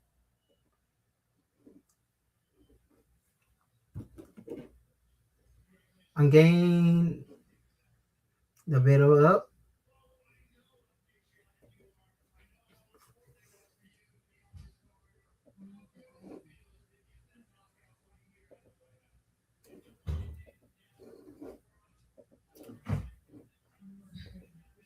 So, as you know, I'm going to put another horror history lesson. Talk about Art the Clown. It's called Z0, another horror channel I watch. Talk about the history of all horror characters. So, first, we're going to introduce who is Art the Clown. And it's fair use. So, I'm going to break it down to Halloween Eve. stop there. Then we pick up. Then we're gonna go straight to Dead Meat. And back to Z0.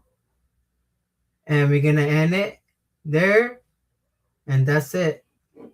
Then we continue on Terrifier 2. Then we continue Terrifier 3. And next year will be Terrifier 4, the final Terrifier about the history of Art the Clown. And it's for use.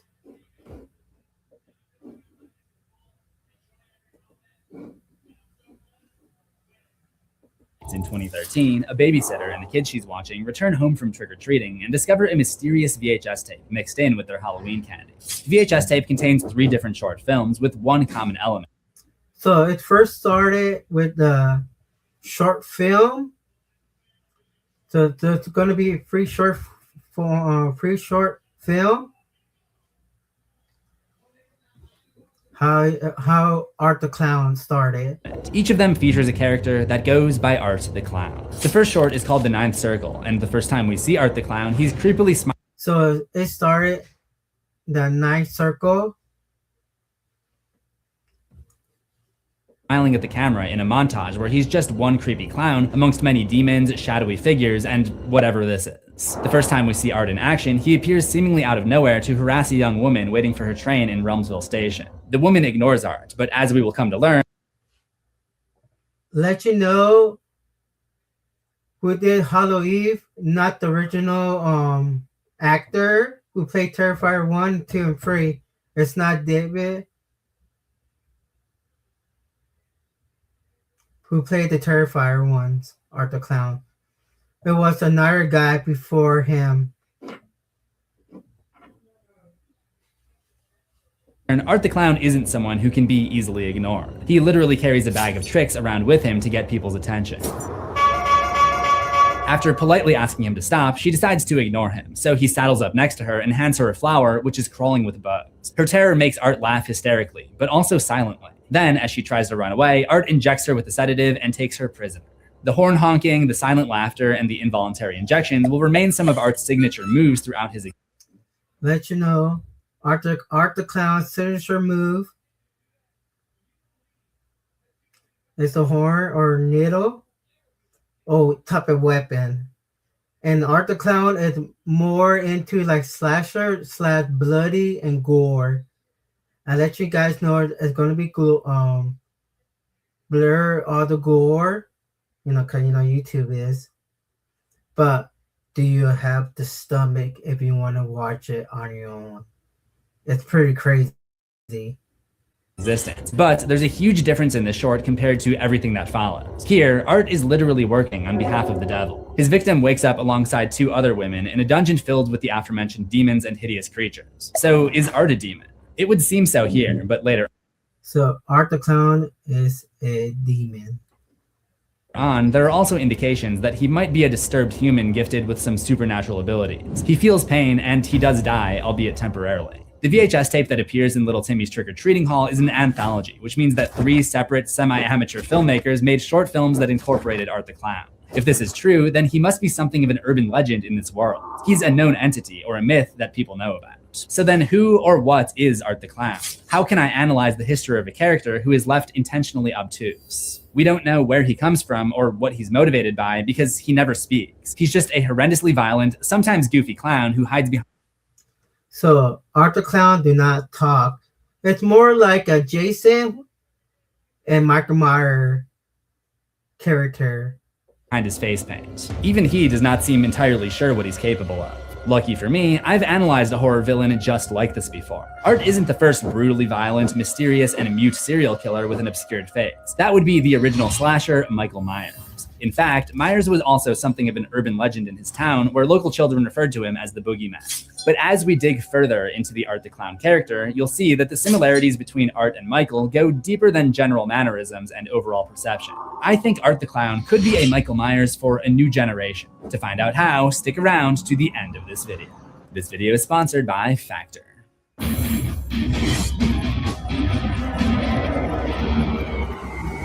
Welcome to Horror History, where you'll find fun little surprises in every bite. Today we are discussing Art the Clown from the Terrifier franchise. Art the Clown has evolved quite a bit over the years. Damien Leone, the creator of Art the Clown and the director of the Terrifier movies, claims that the idea for Art started with a creepy scene that he envisioned between a woman and a clown on a crowded bus. In these claims that the idea for Art years. Damien Leone, the creator of Art the Clown and the director. So he's the writer and director and the creator of Art the Clown, the Terrifier. And also, I got his autograph too. And I met him. And if you go to my Instagram, I have a picture of him. So of the Terrifier movies, claims that the idea for Art started with a creepy scene that he envisioned between a woman and a clown on a crowded bus. In this imagined scene, the rest of the passengers gradually exit the bus, leaving the clown alone to terrorize the woman. This idea evolved into the scene in the train station that we just talked about from The Ninth Circle. The Ninth Circle is not only the first short film featured in All Hallows Eve, it's also the first short film that Damien Leone made that featured Art the Clown back in 2008. Leone described his approach. I threw in everything. Clowns, witches, demons, monsters, everything up against the wall, hoping something would stick. Art the Clown certainly stuck, but if we want to understand what made him stand out, we should understand his inception. Leone has stated in interviews that he was very aware of Pennywise when he created Art the Clown. Leone knew he couldn't top Stephen King at Pennywise's particular brand of creepy clown, so he created Art to be the polar opposite. Pennywise has hair and round features, while Art is bald with gaunt features. Pennywise. So David Leone got more inspired by Stephen King, Pennywise, It, though why you make Art the Clown, but different tastes.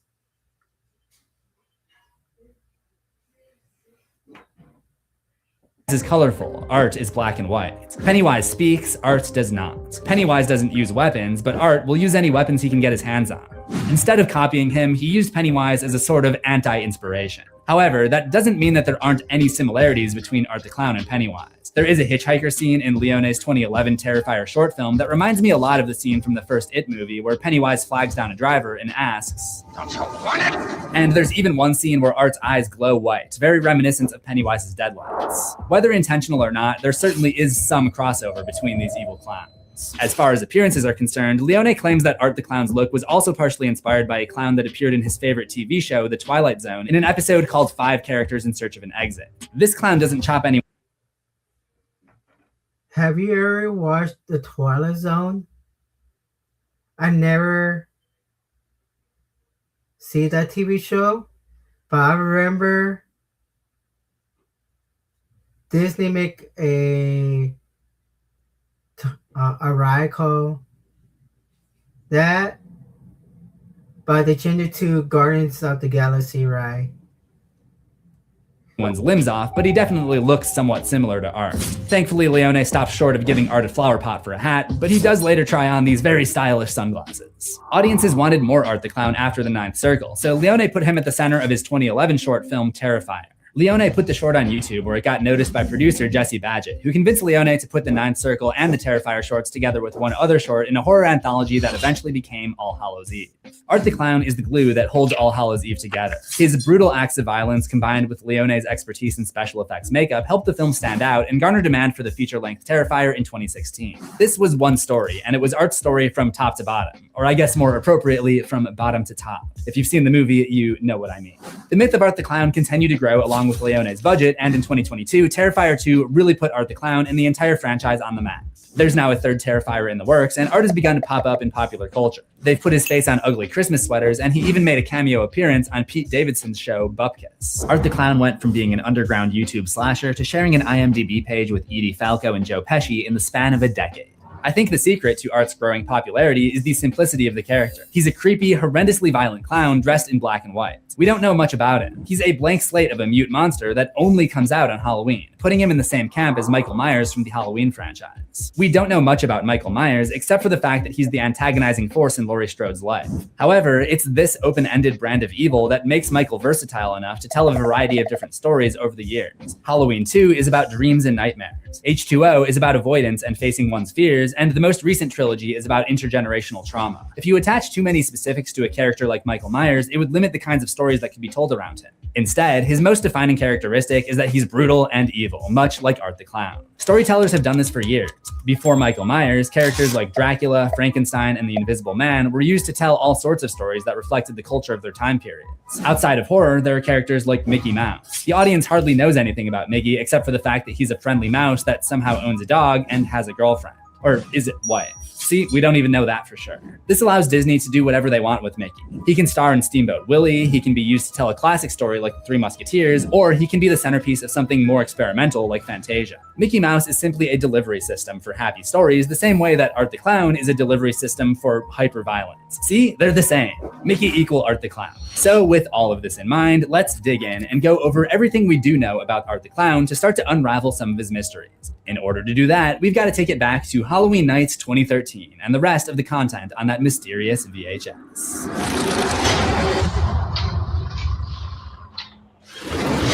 Art the Clown appears in all 3 of the short films on the VHS tape, and he slowly makes his appearance known in the home of the 2 kids, Tia and Timmy, much to the horror of their babysitter, Sarah. Yeah. I didn't know about Art the Clown. So one day I just turned on Tubi. Oh, Halloween, wherever, I just watch it. Okay. But like wherever, then I watch Terrifier. I go, this is really good.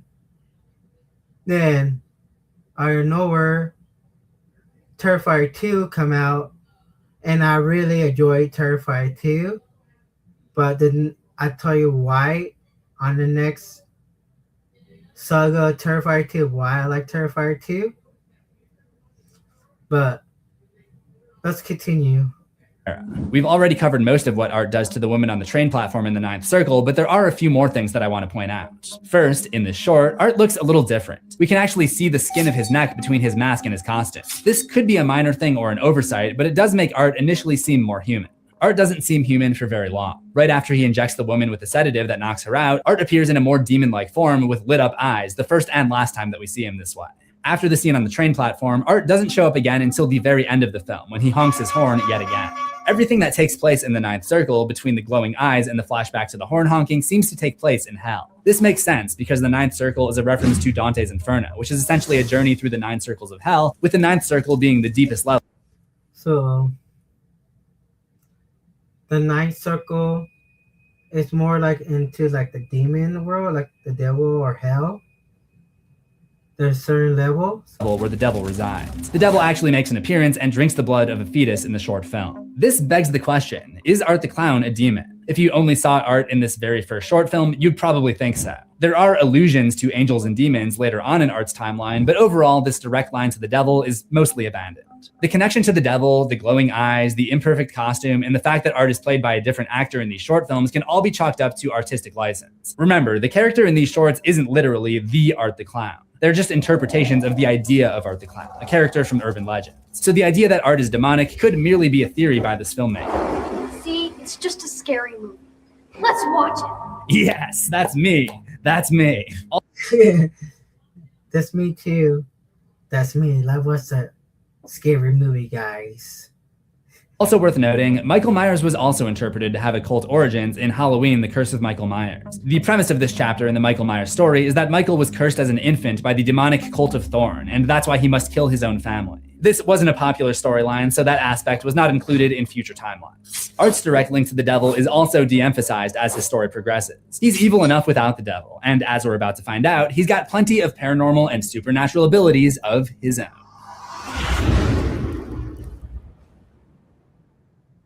It's the most wonderful time of the year. It's Halloween season, which means it's also the most wonderful time of year in terms of food. Thanks in part to my sponsor, Factor, for bringing those fall flavors. For a limited time only, you can get seasonal favorites like the cranberry pecan chicken and apple Dijon pork chop. Just hearing that is making me so hungry. I might have to stop doing these ads because they make me so hungry. Factor also offers Gourmet Plus meals as part of your weekly options whenever you're craving something special. I'm always impressed with how they never taste dry or tough after a trip through the microwave. The meals are ready in just 2 minutes, so it's perfect when you're busy with Halloween festivities. Just listen to one of their satisfied customers. It's me. I like it. I'm satisfied. Factor is now owned by HelloFresh, which I also use weekly. It's honestly great to switch between the two. Head to Factor75.com or click the link below and use code CZ50 to get 50% off your first Factor box. That's code CZ50 for 50% off, which if you didn't take math, that's half off. It's a good deal, so check it out in the description if you're interested.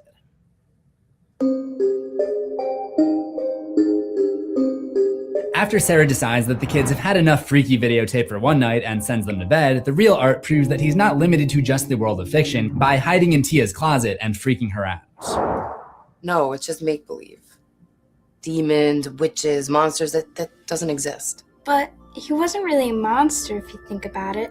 Like a vampire or a werewolf. He was just a man in a costume. Someone like that could really exist, right?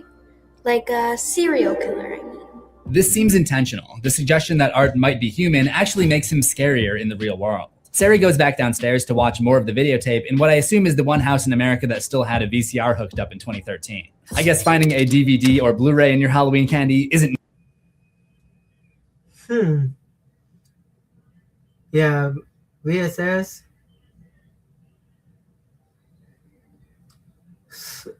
I'll buy my VCR at swap meet so I can buy some VSS tapes so I can watch old school stuff.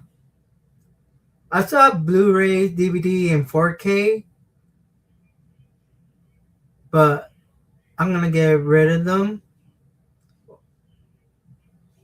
So yeah. Nearly as creepy. Maybe Art would have reached more people with a Blu-ray that just comes in a VHS box like the Stranger Things physical releases. At least that would explain why we have a VHS tape displaying video in widescreen. Anyways, the second short on the tape barely features Art the Clown at all. He's very much shoehorned into this story. Basically, at the beginning, a woman mentions her artist husband who painted a terrible face that earned him some attention in the art world. The husband claims that he must have been in some kind of trance when he painted the face because he doesn't remember doing it. Long story short, or rather, short film even shorter, when the painting of the terrible face is revealed at the end, it's Art the Clown doing his signature smiling face. The whole painting feels a little bit forced, but it's worth talking about because it introduces a different kind of supernatural element to Art's character. Can Art the Clown possess people like a demon? Does he possess the minds of artists exclusively? Could this... Get it? Art the Clown. Art, he's an artist. Get it? This be why he's named Art in the first place. This might seem like a little bit of a stretch, but this isn't the last time that Art will torture the mind of an artist. Back in the real world, Sarah is disturbed by Art's smiling face and turns the movie off. She hears something upstairs and assumes it's the kids, but when she goes to check on them, Timmy claims that they've been in bed the whole time and tells Sarah to stop checking on them every 5 minutes. I heard you creeping around outside the door and turning the handle. Again, we don't actually see Art in the house, but it's obvious that he's probably lingering around, and Sarah starts to get freaked out herself. If this terrified babysitter business seems familiar, it may be because Laurie Strode was babysitting Tommy Doyle and Lindsay Wallace when she first encountered Michael Myers. Maybe Art the Clown, maybe he's at the kitchen, make him a sandwich. We don't know. Just kidding, I don't know about Art the Clown. He probably hidden somewhere in Halloween. Sarah's curiosity outweighs her fright, however, because she goes back downstairs to watch more of the tape. The third and final short film is the Terrifier short film from 2011. It's finally Art the Clown's time to take center stage. The first time we see Art in the short, he's getting kicked out of a gas station for supposedly smearing piss and shit all over the walls. Not the last time he would destroy a public restroom, and he notices a woman filling up gas as he walks away. Art looks slightly different here than he did in the Ninth Circle. His neck is no longer visible, his mask is longer and tied down with a collar of sorts, and he's got a more pronounced bump on his nose. Leone said that Art's new look in Terrifier was intended to make him look more zombie-like and a little scarier. He also carries a much larger garbage bag. A little later, Art interrupts an interaction between the gas station attendant and the woman, who we learn is a costume designer. Art lures the attendant back inside the gas station to dismember and kill him. He's about halfway through beheading the guy when the costume designer stumbles into the scene and freaks out. And here it is, Art the Clown's very first documented act of horrific violence. Keeping up with our Michael Myers comparison, let's look back at his first murder as well. It also took place on Halloween, and Michael was wearing a clown costume, perhaps the most direct link between the two characters. The woman speeds away in her car and makes a frantic 911 call when she sees Art on the side of the road with a sign that says circus. She's right, that would be impossible, and this is her first piece of evidence that Art possesses supernatural abilities, in this case, teleportation. After nearly crashing her car in panic, Art appears again, but apparently his supernatural abilities don't include opening locked car doors.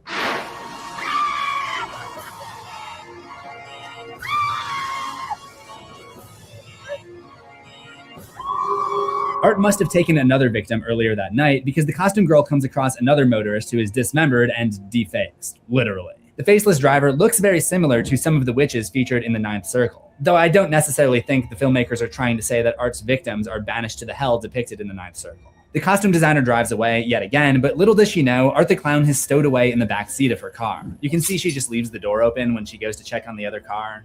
Not the smartest. But one thing is for sure, Art... Yeah, I think she didn't think about it smart way. Art just come to her car in a bag hidden, and Art the Clown just pop out of nowhere. Attempt to suffocate the costume designer by pulling saran wrap around her face is a dumb one. She punctures a hole in the saran wrap and slams on the brakes, sending Art flying headfirst into the dashboard. Art is stunned, giving her time to find a brief refuge in the woods, locking herself in an old barn. We know Art is no match for a locked door, but that doesn't mean he can't find other means of entry. Art emerges from the ground and attacks the costume designer with what would become one of his favorite weapons, a bunch of sharp objects attached to a chain. However, the chain breaks faster than a Breath of the Wild weapon, and as Art struggles with it, the costume designer grabs a small blade and sticks it in his eye before jamming a knife in his back. She escapes and manages to flag down a vehicle driven by a young man with a face. Art rises from the ground and, with a knife still in his back, chases after her in a car of his own. He's a surprisingly skilled driver. He pulls up next to them and shoots the driver in the head, all while silently laughing at what he's done. Art's use of a firearm is a departure from what you'd normally expect from a slasher. Michael Myers used a variety of weapons, but never a gun. Leone has stated in interviews that his choice to allow Art the Clown to use guns is a deliberate one. It's part of his larger mission to continually break the rules and expectations with Art in order to keep him unpredictable. And it certainly seems to have caught his victim by surprise. She careens off the road into a tree, and Art takes her back to his lair, where she wakes up on a surgical table to find that he's been hard at work mutilating her body. He points and laughs at her as she discovers that her limbs and breasts have been removed and several words have been carved into her, like pig and many others that may rhyme with punt, mitch, and glut. And this is where the Terrifier short ends. So what do we learn about Art here? We know he has some supernatural abilities and that locked doors are a weakness for him. He killed 2 men and a faceless third person whose gender we can't say for sure. The thing that I notice is how he really locked in on the costume designer the moment he saw her. He hunted her down, tortured her, and carved some very female-targeted insults into her flesh. So does this mean that Art has a problem with women in particular? Is he less the Michael Myers of his generation and more the Elliot Rodger? I don't know if there's enough evidence to say for sure, but it sure seems like it based on these first couple of appearances. He has a tendency to target women and just kill the men that get in the way. Michael Myers is very much the same way, going after Laurie Strode, Jamie Lloyd, Kara Strode, and Allison Nelson as his main targets throughout the years, but also stabbing anyone else who gets in his way, male or female. Art would continue to primarily target female victims going forward, but that's also most horror movies, so this text carved into the costume designer is probably the strongest evidence we have. What is clear is that with Art the Clown, your best bet is to expect the unexpected. This is especially true when he makes his first appearance outside the VHS tape and in the real world.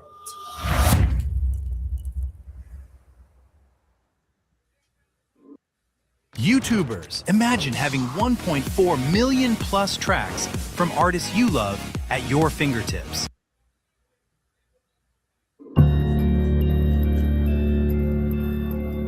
Sarah the babysitter scrambles to turn off the TV, but the remote won't work. Art saws a body and stares directly through the television at Sarah. He's blurring the lines that separate the real world from the world within the videotape, and this is just the beginning. She turns off the TV and answers the phone. The woman on the other end screams for help and yells about a murder at a gas station. It's the costume designer making the exact same 911 call that she... So, basically, the tape she's watching, and then you see the other designer, the other on the left side, she called 911 and also she picked up. So basically the tape is connecting to the real world. That's crazy.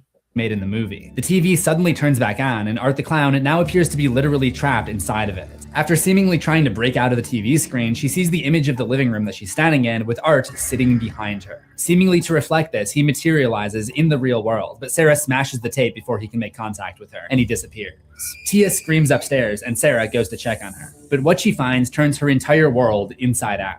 Art stands at the top of the stairs, laughing and covered in splats of red. In this instant, the real world takes on the same grainy look as the Terrifier short film, indicating that Sarah is now in the horror movie. And as she saw in the VHS tape, anything goes. Art points to the children's bedroom where Sarah discovers the kids, beheaded and chopped to pieces. Art signed his name in blood on the bedroom wall, effectively introducing himself and perhaps signing his latest masterpiece. Maybe this is why he's called Art, because he makes spectacles of his kills and signs them like works of art. I certainly think it's a work of art, but then again, have you seen my apartment? But interestingly, this is another thing that Art and Michael Myers have in common. Michael also likes to make artwork out of his victims with extravagant displays and elaborate setups. Think about the scene from the first Halloween of one of his victims arranged under the Judith Myers tombstone, the carousel display he set up in Halloween Kills, or even his signature head tilt, almost as if he's admiring his kills in an art gallery. Michael Myers doesn't sign his work, but then again, Haddonfield is a small town and people know his name. Michael. This final sequence demonstrates that Art the Clown exists not just within the short films on the videotape, but also in the real world within the movie. And to put another hat on this hat on a hat, as this story comes to an end, Art invades the screen of the viewer the same way he invaded Sarah's screen just moments earlier. This The Ring-esque move suggests that Art may exist in our real world as well. It's a final touch that adds a little bit more mystique to Art the Clown. 6 years pass before Art makes his presence known again in 2019. You're probably asking yourself, if Terrifier came out in 2016, why does the movie take place in 2019? Let's break it down. Art always attacks on Halloween night, which of course bleeds into November 1st. In Terrifier, we see a cell phone that says it's Friday, November 1st. November 1st only falls on a Friday in 2013 or in 2019. The next chapter of Art's story takes place exactly 1 year later. And in that story, in a child's bedroom, we see a poster for an album by Animus called A Dreamcatcher. This album came out in February of 2019, so it could be on a kid's wall in 2020. That being said, there's also this newspaper clipping which claims that it was published on Saturday, November 1st, which is obviously contradictory, so it's pretty likely that the filmmakers don't have a timeline in mind. But for our horror history purposes, it's more likely that there could be a misprint on this newspaper rather than an error by the cell phone. So we're gonna go with 2019. So with all of that being said, we still don't know exactly what Art was up to in the years since we last saw him. But it's safe to assume that he was out there butchering people on the Halloween nights between 2014 and 2019 as well. We know Art murdered a little girl at a carnival at some point before Halloween in 2019. After this happened, the carnival was just abandoned there, and it seems that Art is living out of it. We eventually see a bloody bathroom there in 2020, which basically serves as his lair. Based on the size of the mess, I'd say he took other victims here as well. It's too much carnage to have just been from one child. I would know. I mean, I wouldn't know. It's safe to assume that it happened on Halloween, like the rest of his murders. As for the little girl, don't worry, we'll meet her soon. And while this probably isn't an intentional parallel or anything, Art living out of an abandoned carnival for the other 364 days a year leading up to Halloween, it feels a lot like Michael Myers hiding out in the sewers during Halloween ends. Anyway, whatever he was doing in the meantime, by the time we see Art in 2019, he looks a little different. So let's pause for real world context. Mike Gianelli portrayed Art the Clown up to this point.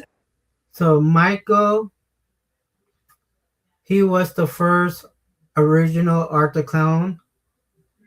Then the second Art the Clown was in Terrifier 1 and 2 and 3 with David Harry Thorne. And the thing about Gianelli is he's not an actor. He essentially got the part because he was a friend of the director, Damien Leone, and more importantly, a good sport. Leone said that when he cast The Ninth Circle, his first priority was finding someone who would be comfortable sitting in makeup for 3 hours a day.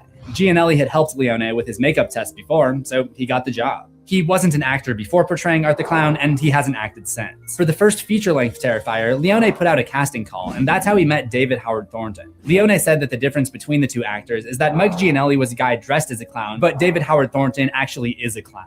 Leone describes Thornton as a real-life Roger Rabbit, with comedy and clowning chops and a lankier body. Okay, back to Halloween night in 2019. Art prepares for Halloween the same way that most of us do, by getting into costume. He puts on his gloves and face paint, and we actually get a distorted view of his unpainted face. This getting ready montage is probably the most compelling evidence that Art is actually supposed to be somewhat human, but there is still an air of mystery around him. A demon probably wouldn't have to take the time to get into costume, but no normal human would ever have teeth quite like Art's. Whatever the case, Art prepares a few choice weapons and heads out the door. Later that night, he's out in the streets where he follows a pair of drunk girls, Dawn and Tara, into a...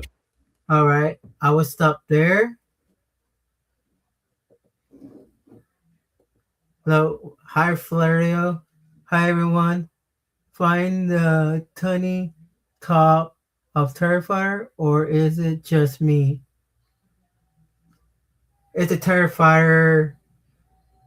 So we're gonna talk. Well, I just finished Hollow Eve. Next, we're gonna go to Terrifier 1 for this week. Then next week will be Terrifier 2, then 3. So I like to break it down. So most of the people of my audience know who is Art the Clown.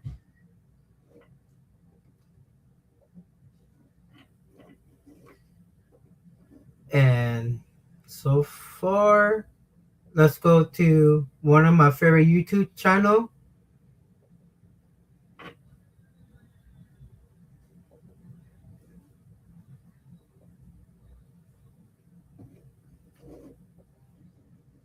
So my favorite YouTube channel to watch is Dead Meat, because they talk about horror movies that I really enjoy. And they live in California. And I want to meet them and get their autograph because they did a cameo on Scream 5. So, yeah. And it's fair use.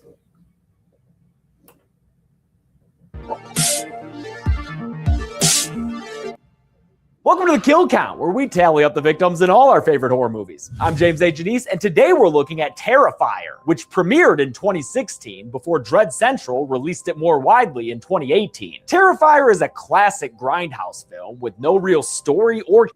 So I like this. Then me could talk about a little bit the history behind the scene. So he's going to talk about Terrifier 1. Characters to speak of, just a singular focus on shocking gore and violence. In fact, this is very likely the goriest film to ever be featured on this show. And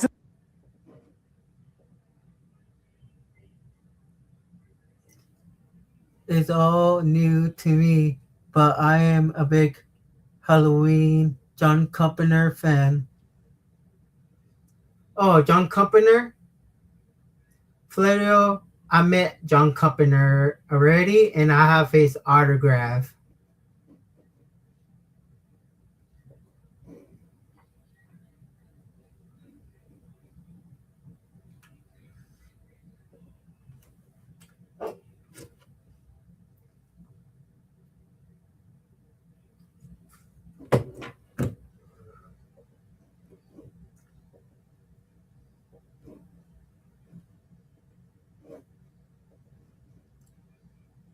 since YouTube doesn't monetize graphic videos, and because I can't make these things for free, I normally wouldn't even cover this movie at all. But thankfully, we have a sponsor today, and it's because of NordVPN that I'm able to make this episode. It still might get age restricted though, not much I can do about that. NordVPN ensures your protection, whether you're browsing the internet on a desktop computer or a mobile device. With just one click, your online activity is encrypted so well that you can make websites.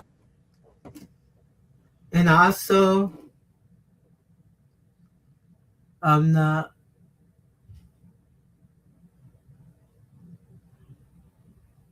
Oh, I know.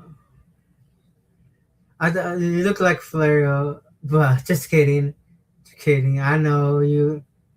I know who you are. Just kidding. I know you are.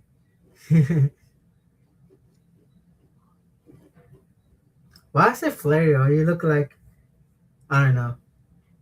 It's my vision. Sorry, guys. Are you special? Aren't you special? Does take it easy.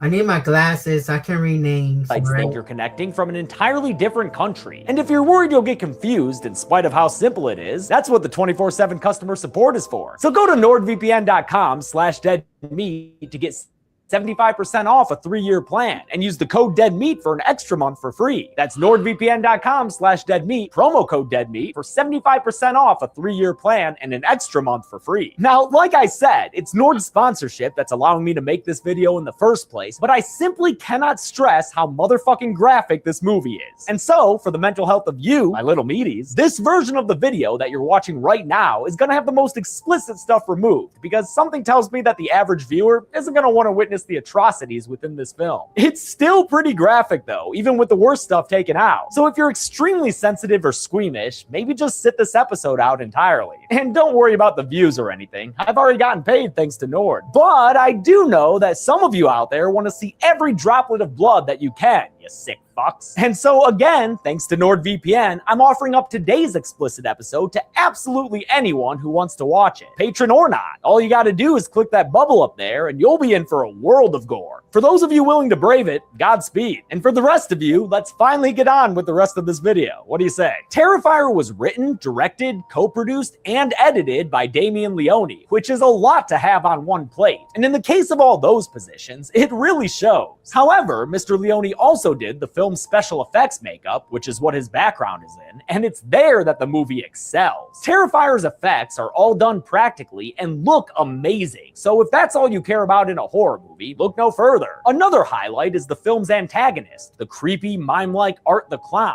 a horror movie villain for the ages. Art is played with perfection by David Howard Thornton, whose performance is done with such specificity and precision that he instantly turns Art into a classic. I know Art the Clown originated in Damien Leone's previous work, including his 2008 short film, The Ninth Circle, and his 2013 anthology film, All Hallows Eve, but in those films, Art was played by a different actor. And from my understanding, they're not required viewing to understand Terrifier. That's because, as I alluded to earlier, Terrifier doesn't really have anything to understand. Aside from Art and the special effects, there's nothing impressive or even adequate about this movie. I can excuse its cheap look, since it was a low-budget indie flick, but it's much harder to ignore the question.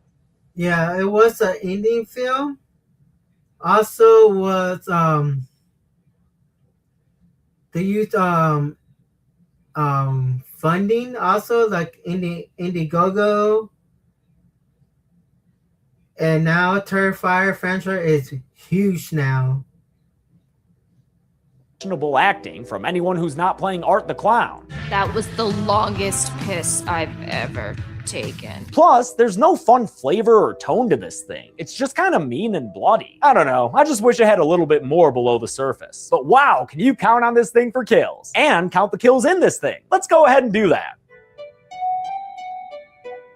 The movie begins with the TV tuned to Static in the Morning with Monica. Monica is interviewing the sole survivor of last year's Halloween Night Massacre, whose disfigurement from the incident left her with low self-esteem. I wish I was dead. The man who messed up her face is watching her on TV and learning that morning shows just aren't for him. Art the Clown spends the opening credits gearing up in his finest clownery, from his oily black lipstick to a tiny jaunty frickin' hat. And he'd better not forget all his murder weapons, his lots and lots of murder weapons. After the interview, Monica complains on the phone about how UGLY her guest was tonight. If I ever look like that, promise me you'll put me out of my misery. Well, that was quite a mean thing to say. And when you say mean things in a grindhouse slasher, you get got! With 2 thumbs in the eyes, Terrifier kicks off with a kill so gross and messy, Dr. Lecter would have to avert his eyes. What do you have to say about that mess, Missy?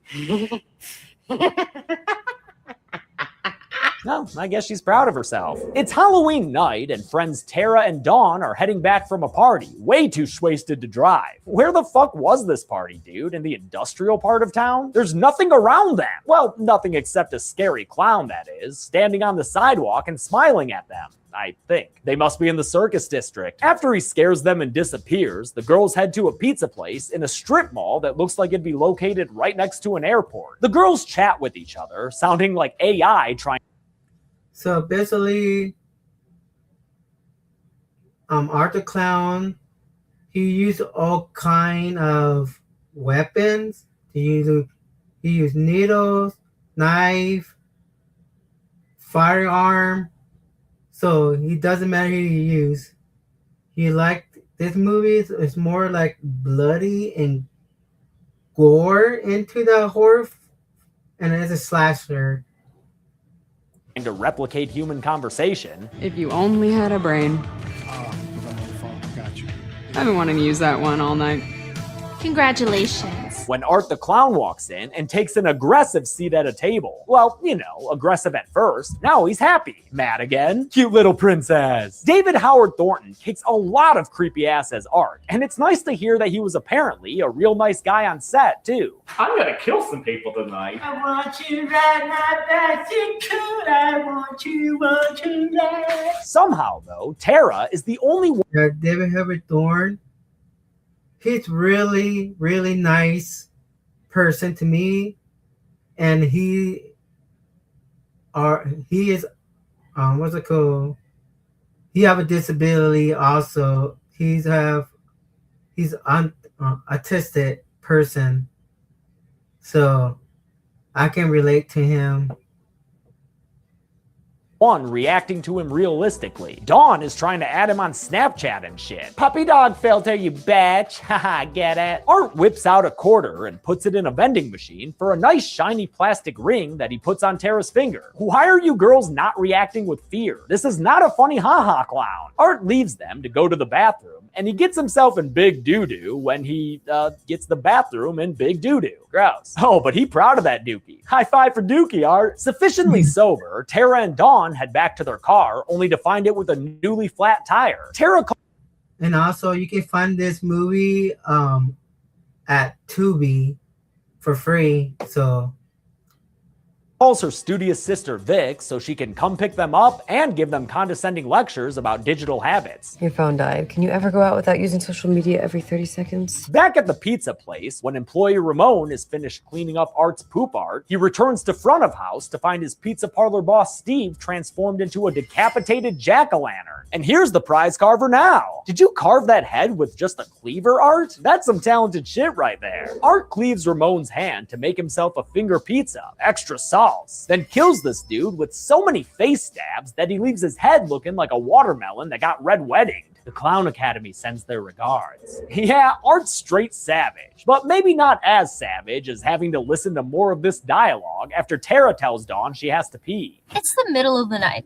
I can't just pop a squat in the middle of the street and pee like you do. Tara sees this guy named Mike on a smoke break and asks him to use the bathroom. And although the building's not his, he's just a fumigator and or meth cooker, she convinces him to let her in to tinkle. While they're inside, Dawn discovers that there's a clown in her passenger seat waiting to scare her with a smile. But Tara called shoddy. Mike shows Tara the bathroom and offers her his bouncing services. Do you need me to wait for you, or? But she says, nah, I don't need supervision, and sends him away to pee in peace. After enjoying the impeccable facilities here, Tara explores the warehouse and finds a mound of ironic tires, and also a shopping cart owned by this knockoff Danielle Rousseau known as the Cat Lady. Cat Lady's a lazy kind of crazy. You know, the kind that thinks their baby doll's a real child. Tara leaves the Cat Lady and upgrades her troubles with Art the Clown, who's black and white and red all over. Scary clown. I can't really set up the context for all of his creepy clown moments, but just know that he has a lot of them, and that they're usually pretty effective. The chase scene in this ill-defined location, like what is this, a garage? Includes an ankle stabbing and a go-get-em boy distraction, and eventually Tara learns that all of the doors are locked thanks to Mike and his fumigation job. She finds him upstairs, but oh no, Tara, he's got AirPods in. He can't hear you. Okay, they're not AirPods. They're those AirPods with wires. Ground pods? And so Art is able to snatch Tara up and inject her with drugs. She wakes up to this movie's most infamous scene, which will begin right after Art stops telling her, I'm not touching you, I'm not touching you. Haha, you flinched. Now you gotta marry. Yeah, Art the Clown, he liked to play with them. It's more like he's like a little jokester, like a serial killer jokester. It's more like Freddy Krueger, like joking around. Your mother-in-law. Art presents to Tara her friend Dawn topless and hanging upside down with her legs spread. This is what this movie is known for, folks, and if you don't want to see or deal with it, skip forward about 20 seconds maybe. Cause Dawn's death is every bit as gruesome as can be, as Art works his way down her entire body, hacksawing it in half while Tara's forced to watch. While Art's enjoying himself, Tara breaks free and runs away from the mad clown. She's able to get the jump on him and beat him a bunch with a a 2x4, but he ends her sudden comeback with a bang by shooting her in the leg. He shoots her a couple of more times before running out of bullets, but that's nothing a quick trip to his bullet bag can't fix. After taking a moment to get a selfie for the gram, he returns to our would-be final girl and kills her simply with a single shot to the head. Nah, just kidding. Art's not a clown of subtlety. He loads that skull full of lead. Art discovers that his latest act has had an audience of one, the cat lady, who runs away from him and asks Mike to help her. But Mike, looking like a somehow balder Scott Adsit, disregards her rambling as crazy talk. What's wrong with my face and the little black hat? He thinks what he's doing is funny because he's laughing. What's so hard to understand about that, Mike? Cat lady returns to her cat baby only to find the doll missing. Don't worry, CL. Art's just playing babysitter. And look at that. He's a natural. The very concerned cat lady tries to coax kindness out of Art and offers him a mother's touch for comfort. Oh, hey, is this actually gonna work? Good job, cat lady. You tamed the clown. Be sure to tag and neuter him. By now, Vic has arrived as our replacement final girl and is walking around the building looking for her sister Tara. Like, oh yeah, Victoria. I met her already. She's super nice. She tries calling the girls back, and the ringtone she hears in response leads her into the basement, where she finds the very bloody crack of dawn. Vic starts to run away, but stops when she hears a woman screaming. Thinking that it might be her sister, she heads back into the building to help her. But the screaming didn't come from Tara. Turns out the Mother Mercy routine didn't work so well for the cat lady, who's been scalped and de-breasted, and who dies after calling out for help. Art pops up wearing the cat lady's assets and stalks after Vic in another of this movie's memorable and possibly problematic moments. He sure is making a show of it there, isn't he, folks? Vic hides from him in a closet, but Art sees her in there, and the Terrifier terrifies her some more before getting distracted by a dude honking a horn outside. This guy, named Will, is another bug bomber who's come to help Mike with the job. Gonna be hard to exterminate bugs when you're getting exterminated yourself, though, because Art brutally murders Will by stabbing him in the top of his head and sawing through his neck. Art removes the head and examines the results of his work, which aren't too shabby. Just don't go playing around with that head now, Art.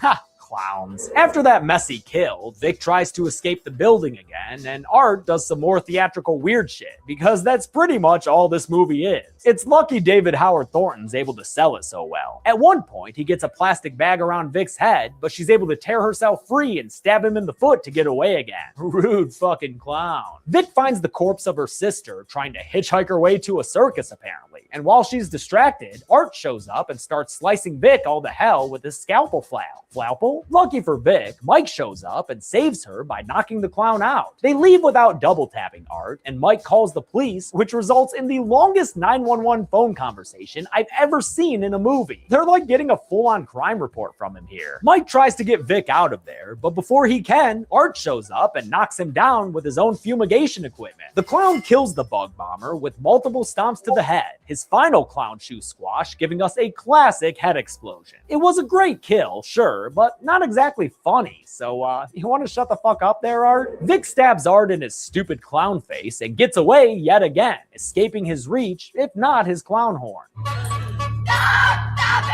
Careful, Art. Keep doing that and the cops from Halloween 5 will show up. Using a truck, he breaks through the door and knocks Vic out, then jams to some jazz before getting out and messing with her some more. And by messing with her, I mean eating her face, because that's what he's doing when the police show up. They hold him at gunpoint, but he does their job for them and shoots himself through the mouth. We got a clown down. I repeat, a clown down. After calling in the bodies, the police make a discovery about the half-eaten Vic. She's still alive. The victims who aren't still alive are delivered to the county coroner in a scene with all of the acting prowess you've come to expect from this movie. You're probably gonna have to identify this poor bastard by his teeth. If you can dig him out of the back of his skull.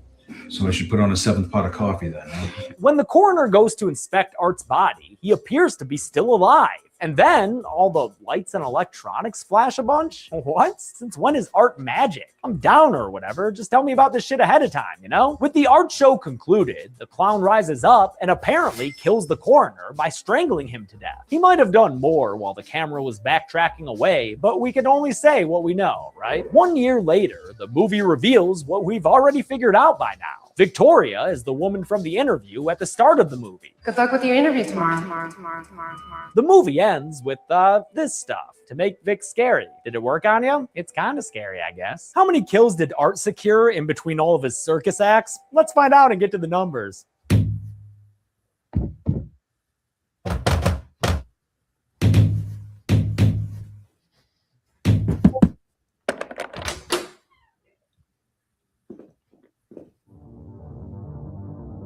Ten people died in Terrifier, and boy did this movie make them all count. The victims consisted of 6 men and 4 women, a 3-to-2 ratio of dudes, and with a runtime of 84 minutes, we had a kill on average every 8.4 minutes. I'll give the Golden Chainsaw for coolest kill to Dawn. I'm not the biggest fan of the way they did this kill, just because it feels a little loaded, but how could I not give this award to what's probably the most gruesome kill that's ever been on this channel? Dull Machete for lamest kill will go to the coroner, since it was just some strangling after the spooky clown magic stuff. And that's it. Terrifier had its premiere in 2016, which is how I determined the year in the title, and got a wider release in 2018. A sequel has already been written, but until that comes out, I'm James A. Janice.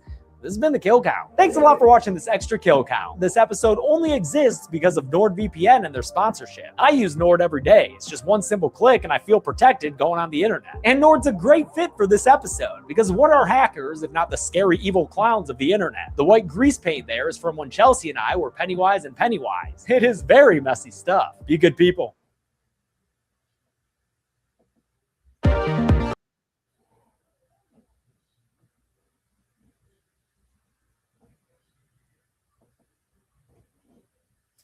So what do you think about me explain the whole movie Terrifier? Are you planning to watch it? Like the whole thing? Cause it was short. Remember it's an hour and 20 minutes in that movie. And I have the DVD or Blu-ray or 4K, I don't remember I have. But like, comment, share. See you on the next video. Peace. And let's go to back to C0 cover back again.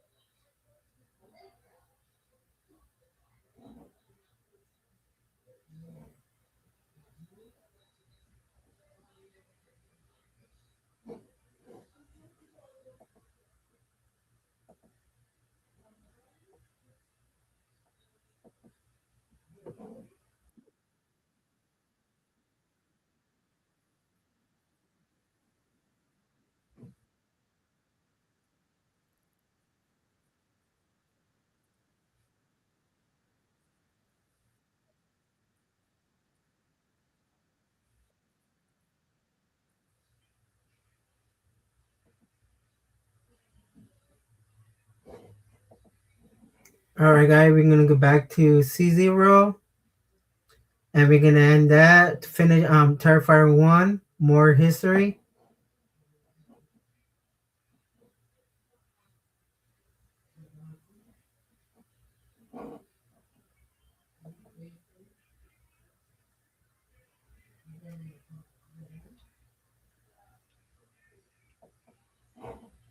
And that's it.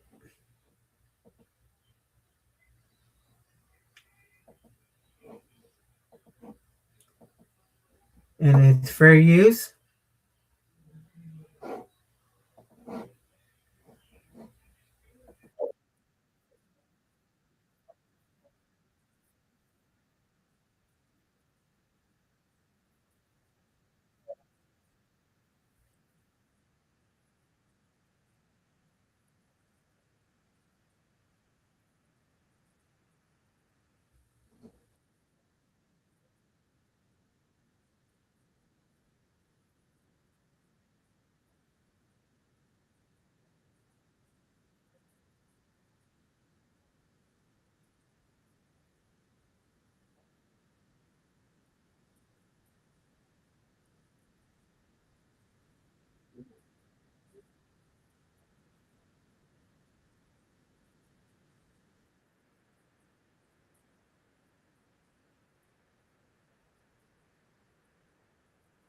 I mean, I wouldn't know. It's safe to assume that it happened on Halloween, like the rest of his murders. As for the little girl, don't worry. We'll meet in Carnival for the other 364 days a year leading up to Halloween. It feels a long time. By the time we see Art in 2019, he looks a little different. So let's pause for real-world context. Mike Giannelli portrayed Art, and of the director, Damien Leone, and so he got the job. He wasn't an actor before portraying Art the Clown, and he hasn't acted since. Leone said that the difference between the two, Leone describes Thornton Halloween night in 2019. Art prepares for Halloween the same way that most of us do, by getting into costume. He puts on his gloves and face paint, and we actually get a distorted view of his unpainted face. This getting ready montage is probably the most compelling evidence that Art is actually supposed to be somewhat human, but there is still an air of mystery around him. A demon probably wouldn't have to take the time to get into costume, but no normal human would ever have teeth quite like Art's. Whatever the case, Art prepares a few choice weapons and heads out the door.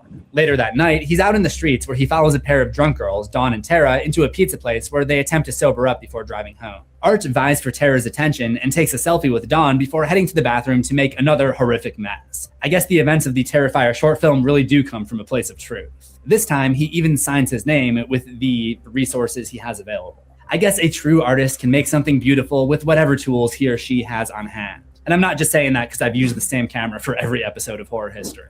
Art slashes the tires on the girl's car and heads back to the pizza place where he beheads the restaurant owner and kills the pizza cook, whose last act on Earth, aside from getting stabbed in the face 1,000 times, was cleaning up Art's excrement. Dude didn't exactly go out on top. While waiting for a ride, Tara heads inside of a creepy apartment building to use. So,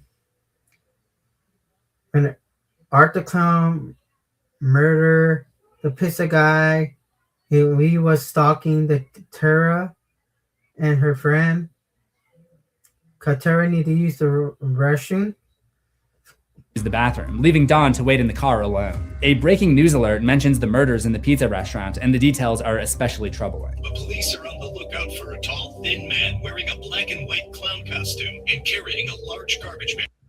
So, the police or the news looking for Art the Clown, or looking for a clown. But before Dawn can properly process this, Art pops in next to her in the passenger seat. Oh my god, you're never gonna believe what I just heard on the radio. As much as I'd like to ream yet another character for leaving the car door unlocked, if I had a friend that was just running in somewhere to use the bathroom real quick, I probably wouldn't lock it either. He would keep her alive for now, but move her to an unused room inside the apartment complex where she's stripped and hung upside down for the time being. Then, near the entrance, he finds Tara on her way out. Or rather, Tara finds him, completely frozen. I think this is the most tense scene of Art's 2019 rampage, and like many aspects of his character, he does it by reversing expectations. While other villains might go for a scare with fast movement and loud noises, it is the lack of movement here that is unsettling. That's why I brought up the importance of casting David Howard Thornton. His clown and mime skills translate really well to suspense and horror. I like David Howard Thornton better than his other guy. Because David Thornton, it's funny. He acts like a clown. So he acts like a clown. So he's a really great person. You meet him. After breaking the standstill, he chases her into some kind of indoor car lot. But Art, like Michael Myers, doesn't really run, relying on being methodical and persistent rather than quick. It's part of the psychology of what makes him creepy, which I'll expand on in a little bit. He eventually tracks Tara down and slices her ankles, but she manages to stab him in the side and escape just before he can gouge her eyes out. Art searches for her yet again. One interesting thing about Art's stalking is that he seems to be following her scent. That's just a minor specific, but it's one of the many traits that make him a little bit more than human. When he eventually catches up to Tara, he injects her with the sedative before she can get the attention of the exterminator who had led her into the building. Art takes Tara to another area where he ties her up and toys with her, feigning several attacks with an axe, then a saw. He seems to really get off on her fear. Eventually, like Art the Clown like to mess around a lot with their victim. He backs off, and just for a second, it seems that Art may be showing Tara a little bit of uncharacteristic mercy, but of course, that's not the case. She would soon find that she is his literal captive audience, and that the show was only just beginning.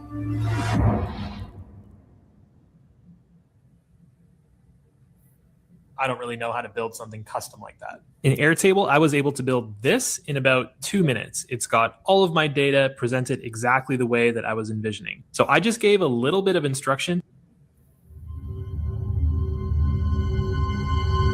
Art walks across the room where, ever the showman, he tears down a sheet to reveal Dawn hanging upside down with her legs apart. She is gagged and topless, with her hands tied behind her back. Starting between her legs, he saws her in half, hot dog style.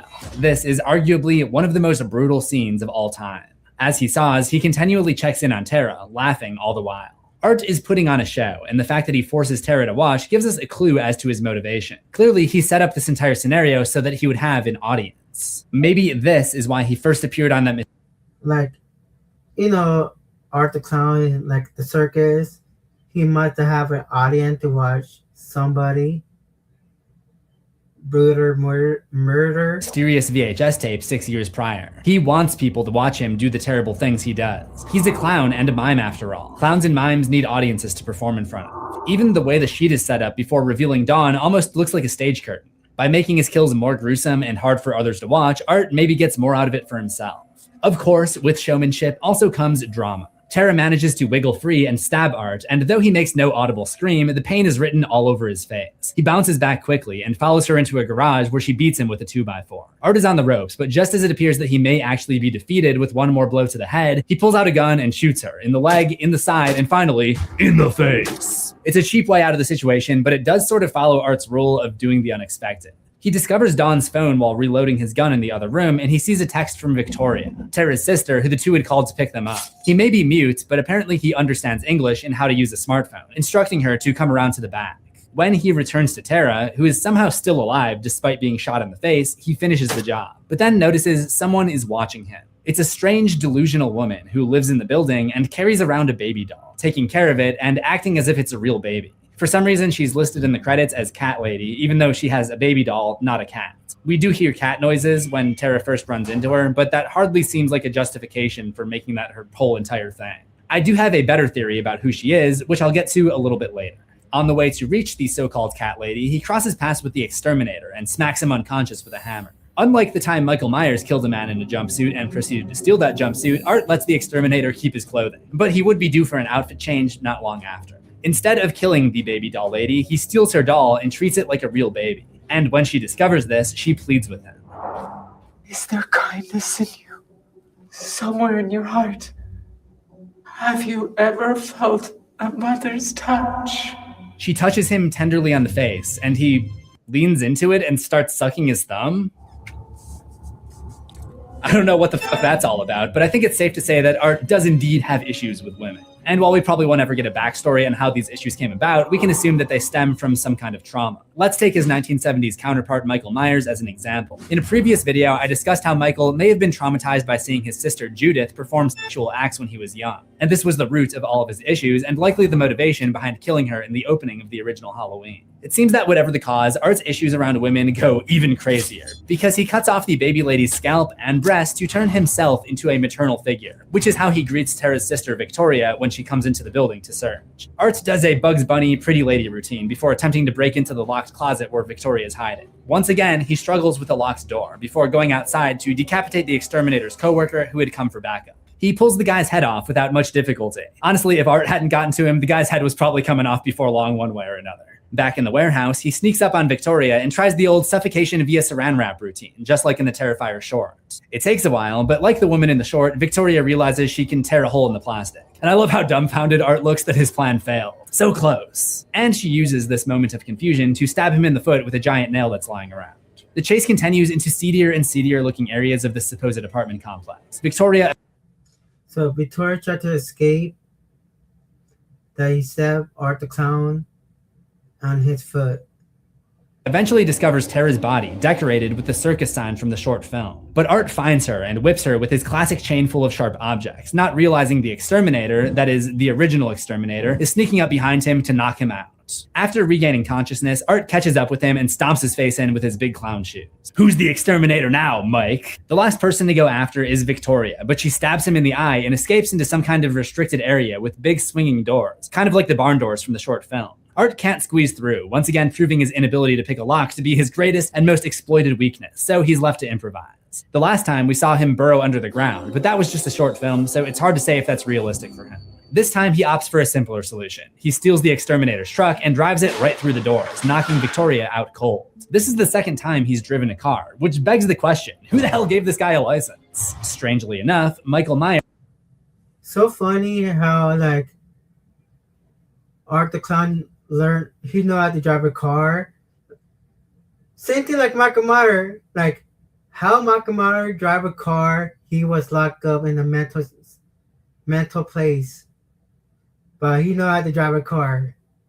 That's so crazy. Myers also knew how to drive. In the very first Halloween, he escapes from a mental institution and drives 150 miles back home. There have been entire articles written about this. When did Michael learn how to drive? When he spent his life at a mental institution. Between this and his ability to use a cell phone, Art seems more and more human, but that would all change before long. First, he goes cannibal. He climbs on top of the unconscious Victoria and licks the fresh strawberry syrup off of her face. He seems a little bit more invested than usual, taking the time to enjoy the taste, then fully chowing down on her face as the police arrive. He doesn't really react to the police until they're right on top of him with their guns drawn, and even then, he seems more annoyed than he is afraid of them. A locked cell probably qualifies as a locked door that Art won't be able to get out of, so he opts for the alternative, the last trick up his sleeve, or more accurately, up his sock. He takes out his pistol and shoots himself in the face and dies. Of course, that's not how it ends. For the entirety of his story in Terrifier, which is probably most people's first exposure to Art the Clown, there's nothing to suggest that he's anything more than a psychotic serial killer wearing a clown costume. He can get hurt, but he's resilient and he keeps coming after his victims. Michael Myers is handled the exact same way in Halloween. That is, until the end, when he takes a hail of bullets and somehow still disappears into the Haddonfield night. The final twist is that he's invincible, and this is one of the biggest characteristics that Art shares with him. So instead of jail, he's taken to the coroner's office alongside the exterminator whose head he stomped in. When Art's body bag is opened, he's doing his signature smile, staring up at the coroner with his one remaining eye. The lights in the hospital flicker and electronics go haywire, indicating that there are indeed otherworldly powers at work here. Then he finishes the guy with this. So Art the Clown have mystical power. So he's not human.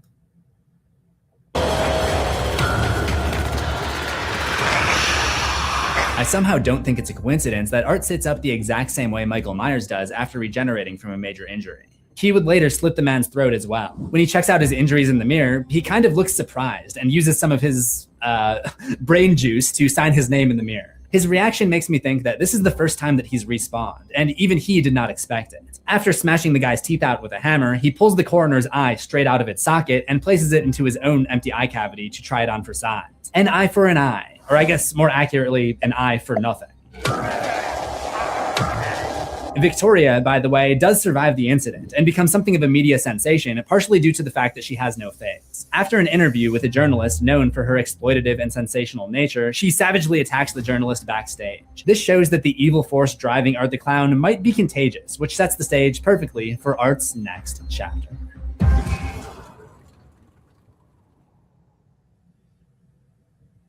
Okay, great. Wait, were you even listening? You haven't taken a single note this entire meeting?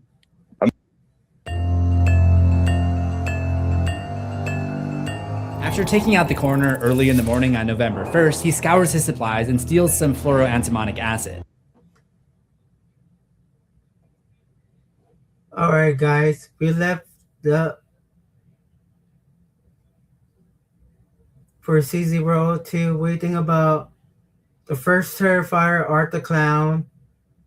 First watch Halloween Eve, then Terrifier first, then your homework assignment is finish watching Terrifier 2. We're gonna watch it on Tubi, and we're gonna discuss Terrifier 2 this weekend, next week, and we continue. Like, comment, share. See you on the next video. Rudy's out. Well, see you on the next stream. And that's it. And so far, we have 187 discover or sub. And we hit